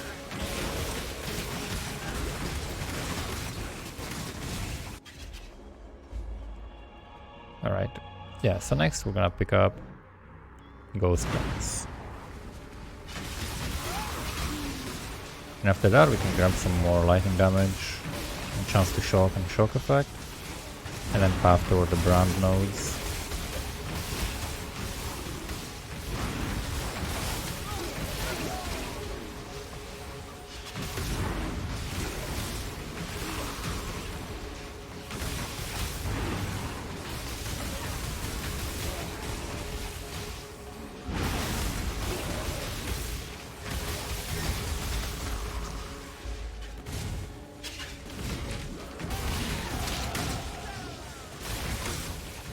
Nice, now we got Ghost Dance.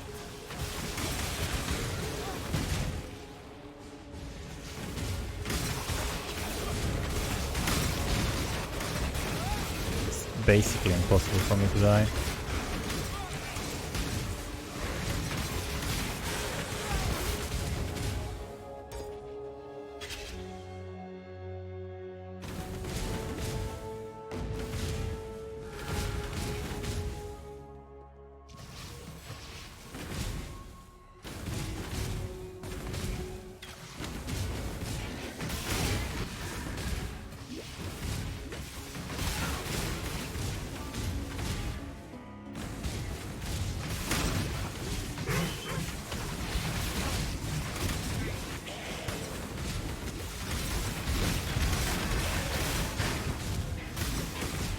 Oh, we skipped the Legionnaires. I see. They were here.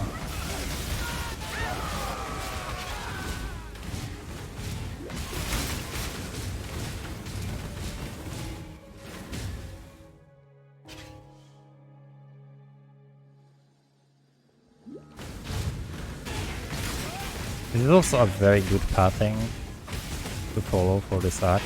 It's a little bit different than I've seen other people do. But from looking at like how many zones you have to run through, like this is, I think, the fastest that I could think of.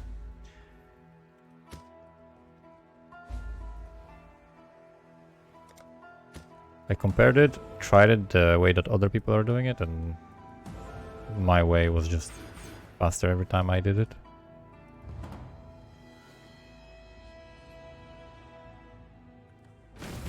Because an important thing to keep in mind is that there's like different skills, right, in PoE. You have, some people are good at making builds, some people are good at leveling, some people are good at bossing, and to different degrees. And so you can have someone who's really good at leveling, like tie-dye killer. He can play a build that is technically slower, but you will think that the build is faster because he did it faster, right?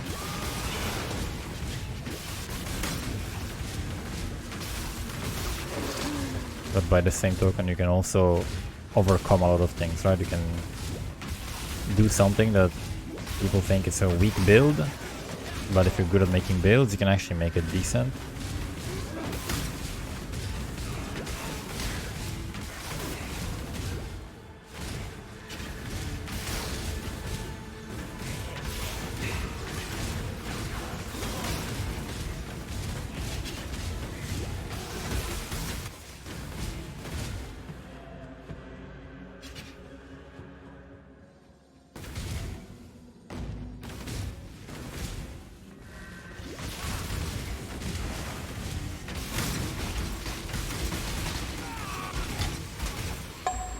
Right, now we wanna path toward the skill point, which is here, nice.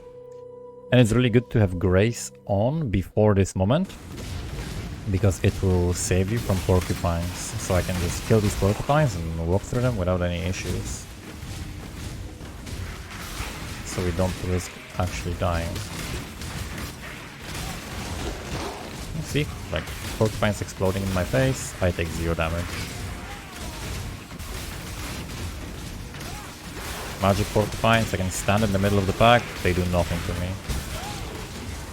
So we're mega tanky now.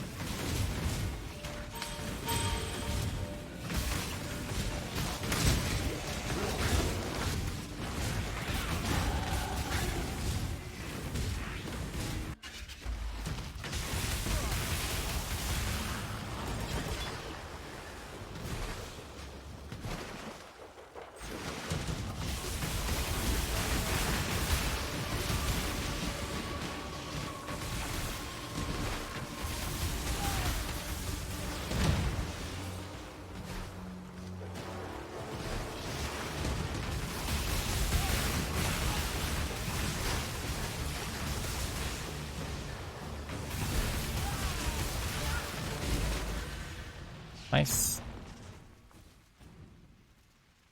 Grab another skill point.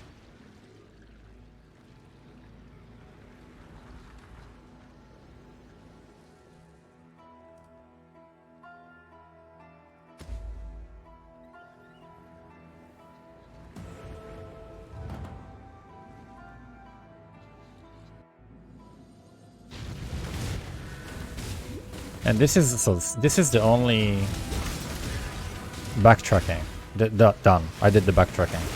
Takes 5 seconds. This is the only backtracking with this method, and we skip an entire zone that people have to do if they're going the other way. I think this pathing is definitely faster.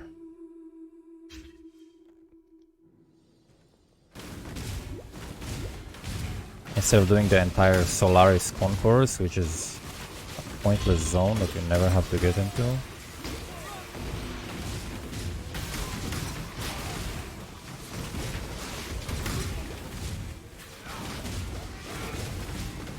Because you do have to get into this zone. Because you have to, that's the only way toward Lunaris.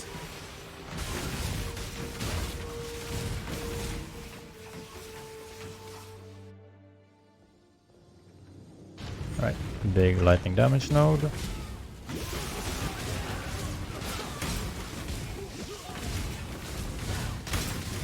So now we solved our mana, we solved the reservation, we got a good amount of life, we're capped on res, we got multiple sources of recovery, a couple of layers of defense, we got the attributes sorted as well. We got good damage, we got good clear because we got some AoE nodes. It's a very balanced tree, I think.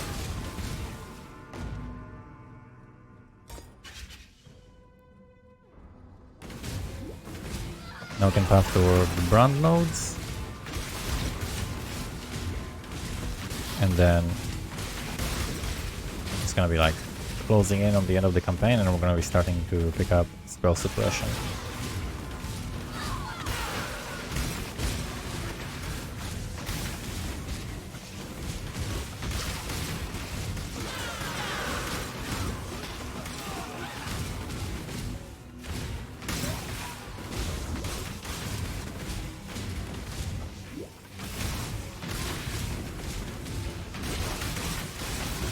Away.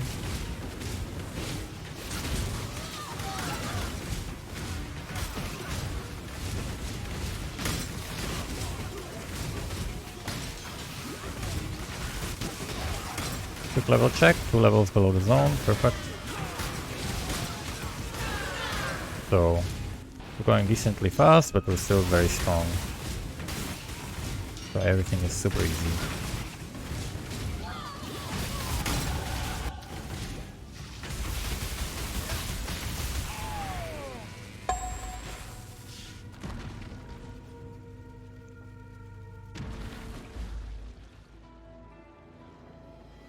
So we did the Lunaris, now we go back to the fields. So again, no backtracking, just continuing where we left.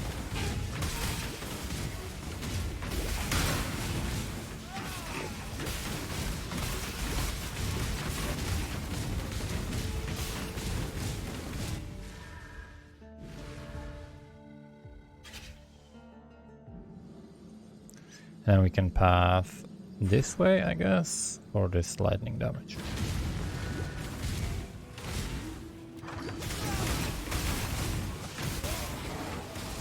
And we can grab some extra life, grab some extra cast speed, there is more dex, it's like attack speed, cast speed node,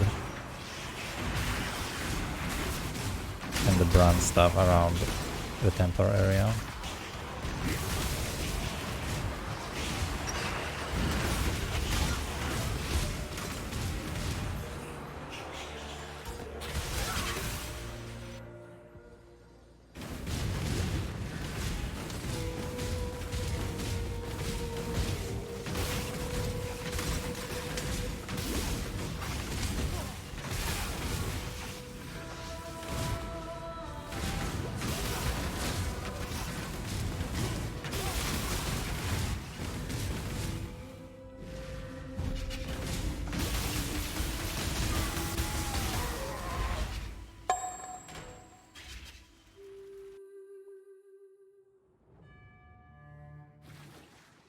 And this way we can completely skip the Solaris concourse, and we just go from the Lunaris one,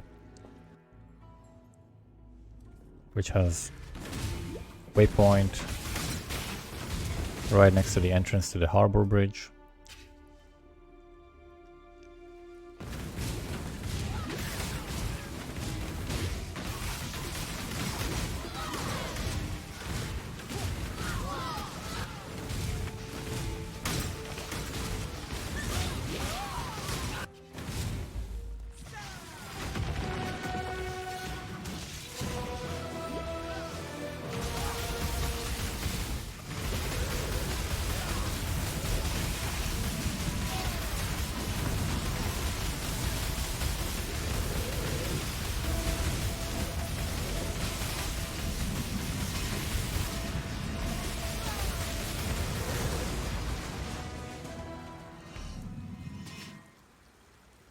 Nice.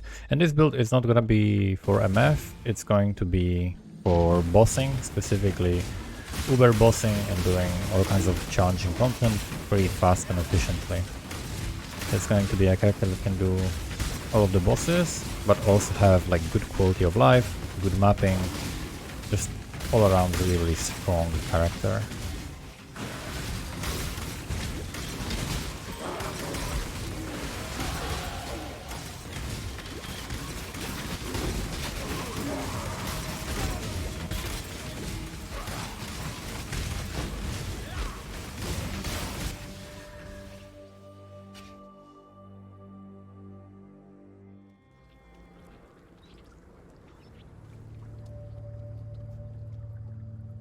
Right, we can pass this way.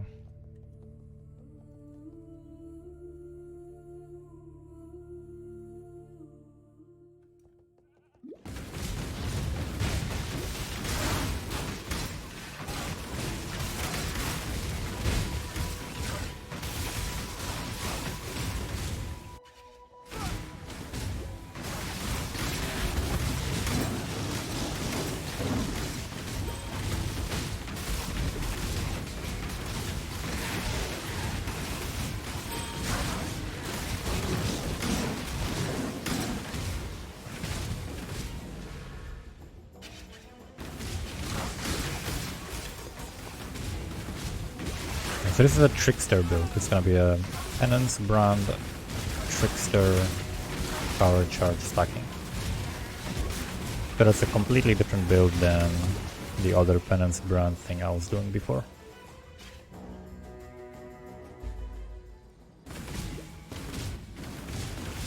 The only thing it has in common is that it uses the Penance brand skill, and that's it. Alteration.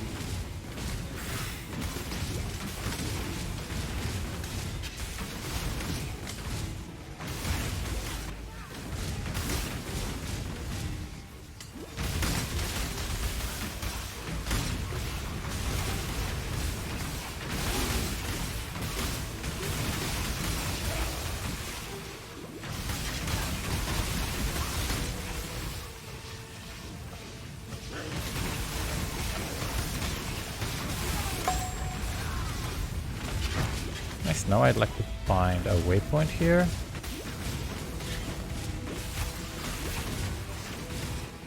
There it is. Now I'd like to find the entrance to the desert, to the other one. Yes, here. So we portal here, talk to the NPCs, talk to this one, to this one, and then grab the bottle.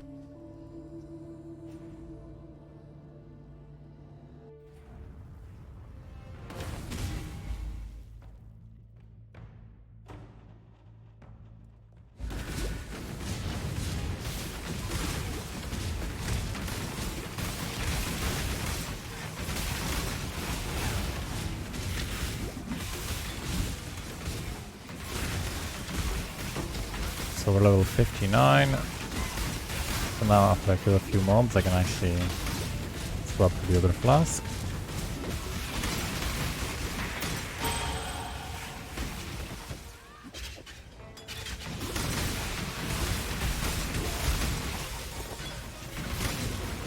big boy flask.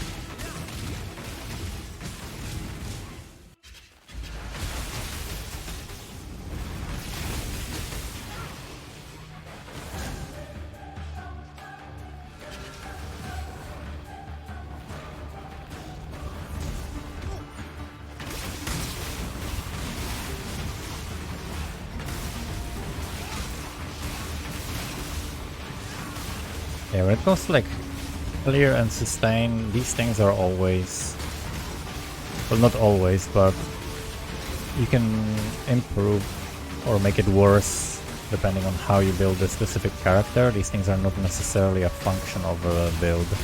A lot of people kind of confuse the difference between a skill, a build, and a character. Those are three completely different things. You can have a skill that's terrible but still a good build, but actually a shit character, or a good character for a bad build, or a bad build, good character, good skill, like all kinds of combinations. Most important thing is it's about how you make the character.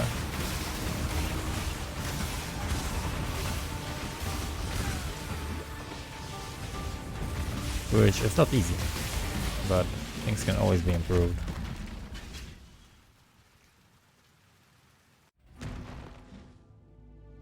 Alright, we killed this guy. Now we go to the next zone, to the waypoint.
Alright, level 60, you can just keep going forward, don't need to kill too much. This is already high enough level to finish the campaign pretty much. Especially with some leveling gear.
Nice. Now we gotta kill the tornado guys. I didn't leave a waypoint. I didn't pick up the waypoint to query. That's actually a big mistake. Have to run it back. Fortunately not that far. Okay, I'm getting desynced as well.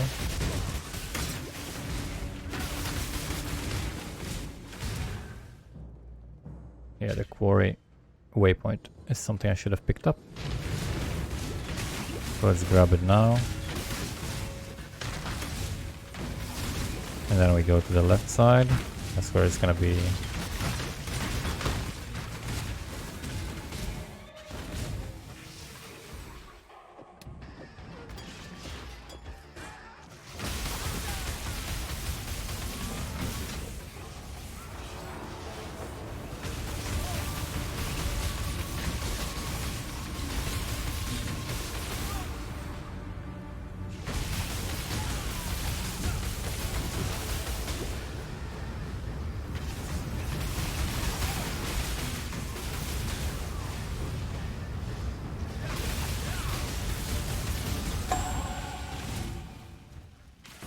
Nice.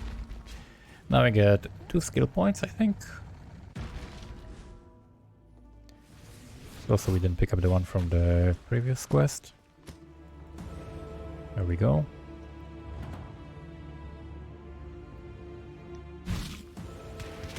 It's a very rippy zone if you don't have a bleed removal flask.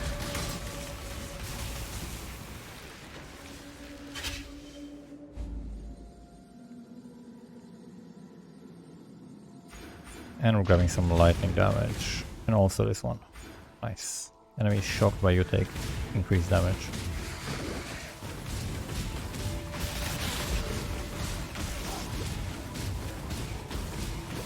Yep, I'm doing a leveling guide. This is basically gonna go up on YouTube as well. That's why I'm trying to explain what I'm doing. And answering questions that are relevant to this leveling.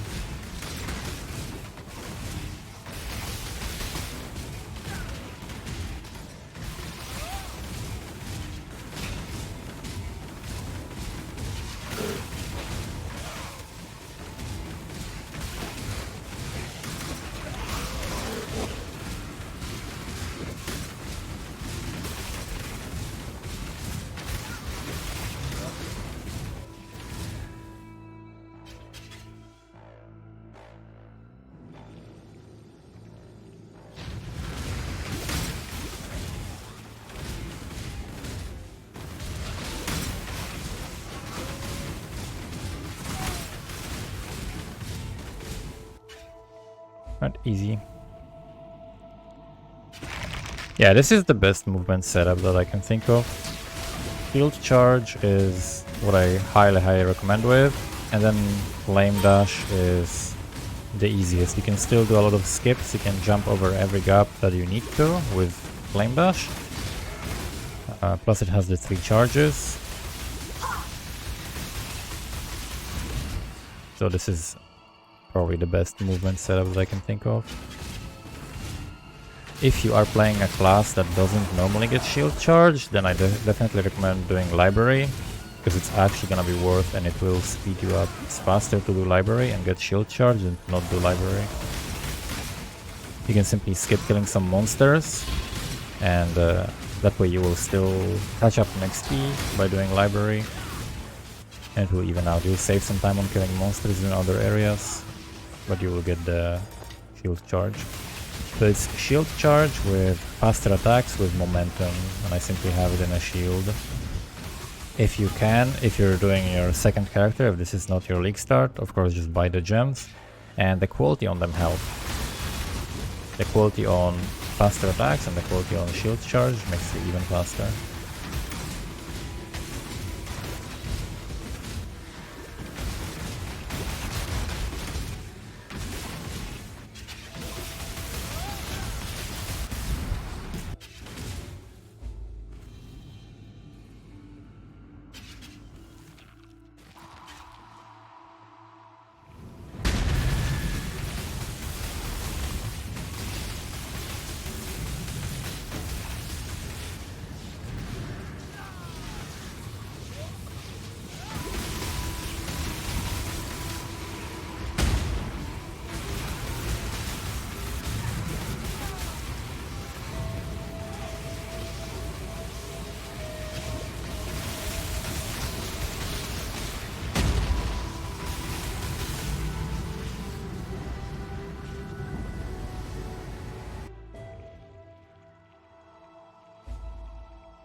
Nice. Last act.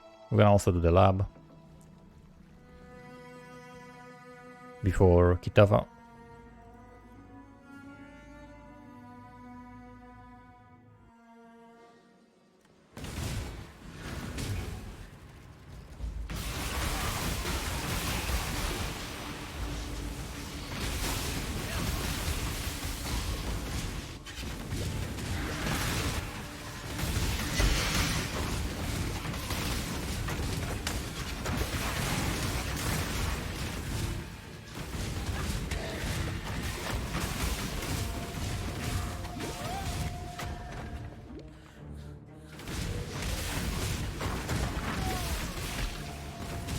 One of those where we have to go on the side to get through.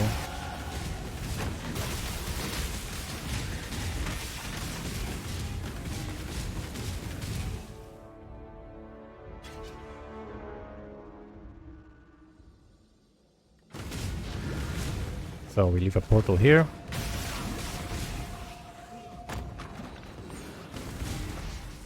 Probably just pick up more life and energy shield.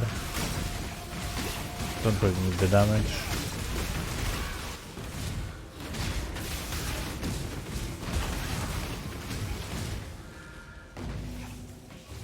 Pick up this waypoint and then go back through the portal. That way later we can start with the waypoint, we don't waste any time.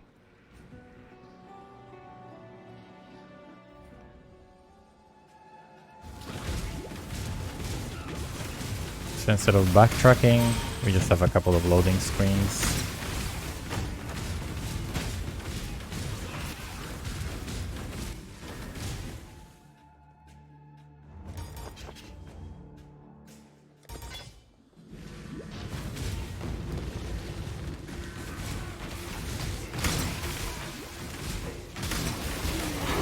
Alteration.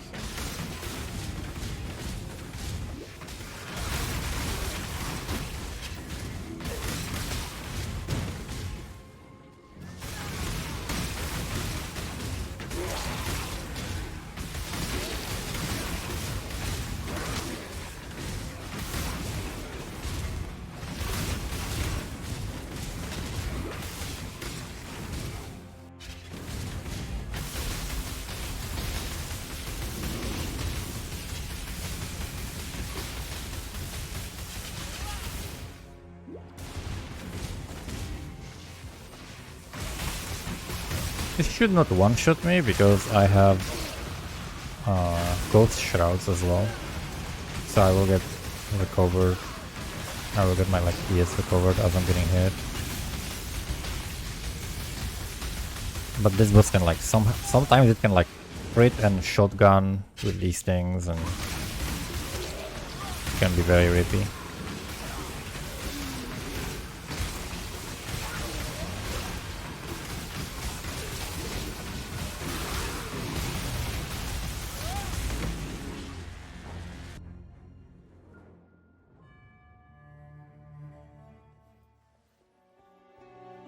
Right, so she's supposed to give me a book.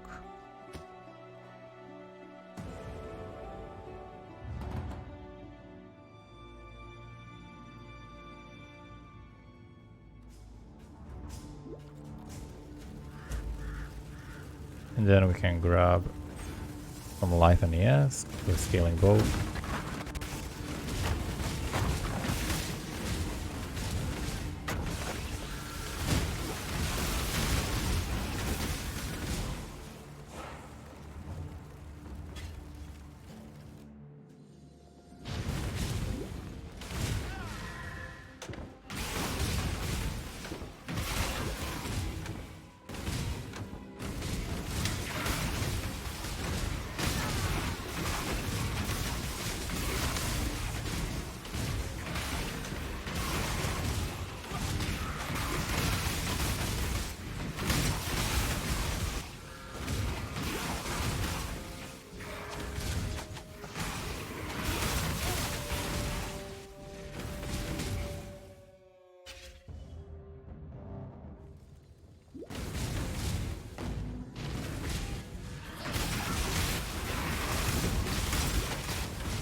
Proxy shields are slightly annoying here, but we're good on XP anyway.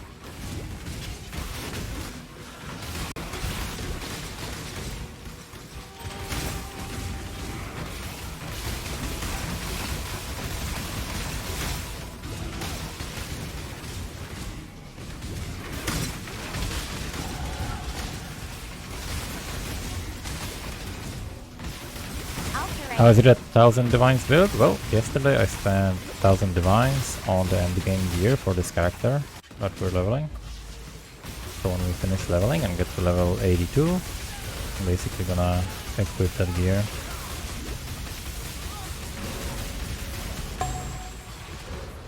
Nice! And now we can do the third lab.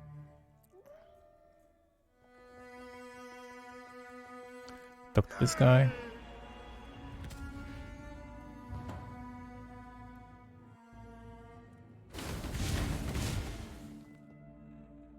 Alright, the most expensive item of that is probably power charge ring.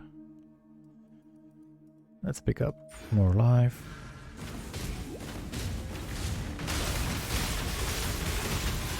This build is going to be a comfy uber bosser that can do everything. Basically a build that can do everything, but we'll focus on uber bosses. The POB is very tanky, very fast, great recovery, a great regen, leech and overleech, 100 million pinnacle boss DPS, 30 million uber boss DPS on a single brand. But void maps? I would not do void maps. Alteration. I wouldn't wanna risk my character that is so fun and so cool and so shiny and has lots of really cool shiny items.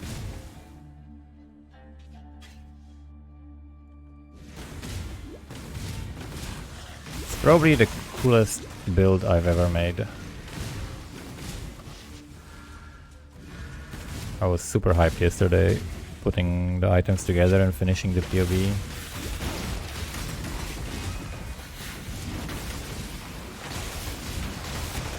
So I'm really excited to play it. I think it's gonna be awesome. I just need to find a way out of this lab. Okay, trial, we found it. Nice.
Rubber banding.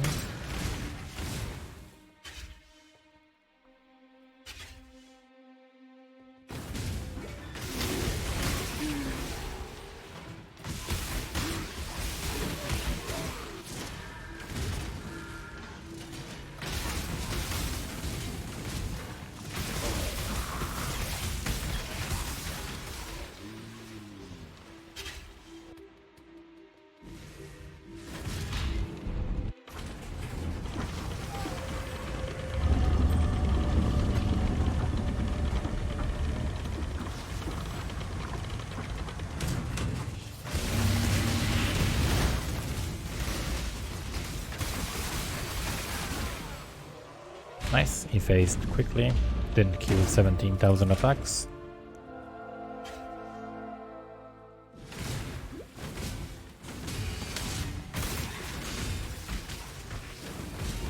Okay, I'm gonna go right side again, but if I get tricked, Because this feels like doing a test and just select, and all the answers are E, C, C, C, C, and you're like, they gotta be fucking with me. There's no way all of the answers are C, right? But I think it's actually the case in this lab. So far, at least. Every single zone is the right side.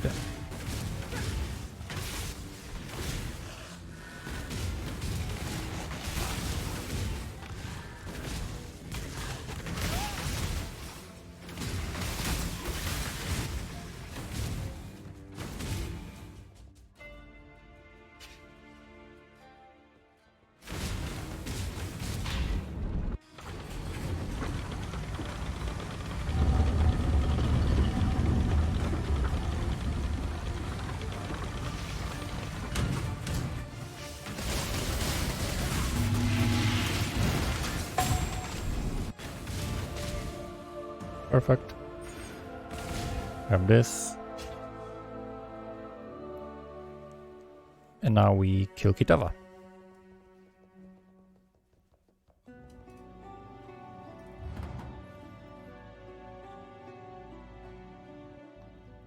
So I think I got all passives.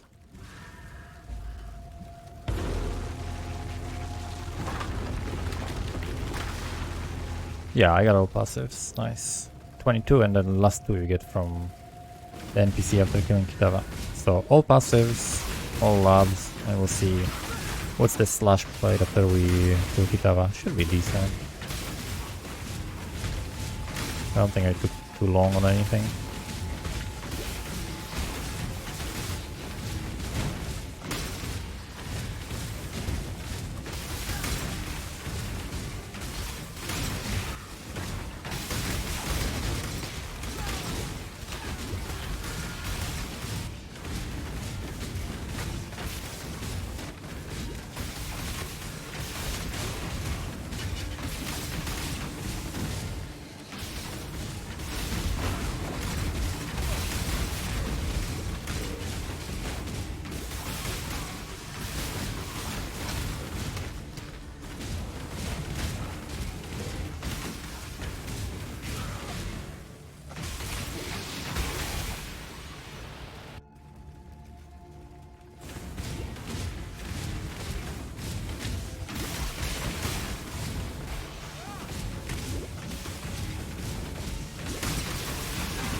I got one more point. Grab some life.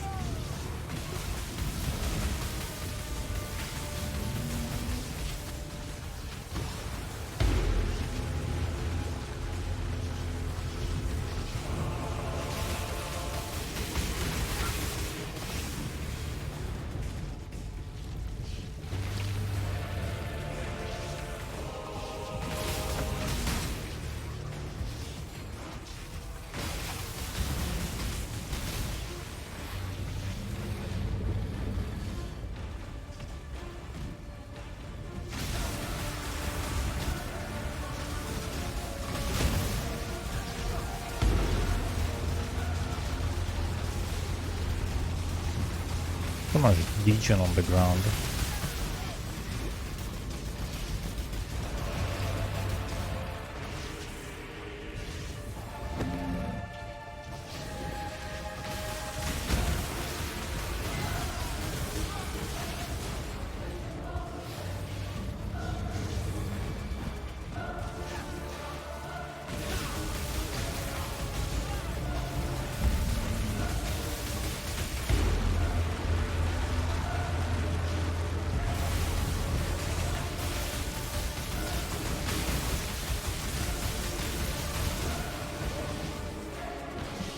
Nice.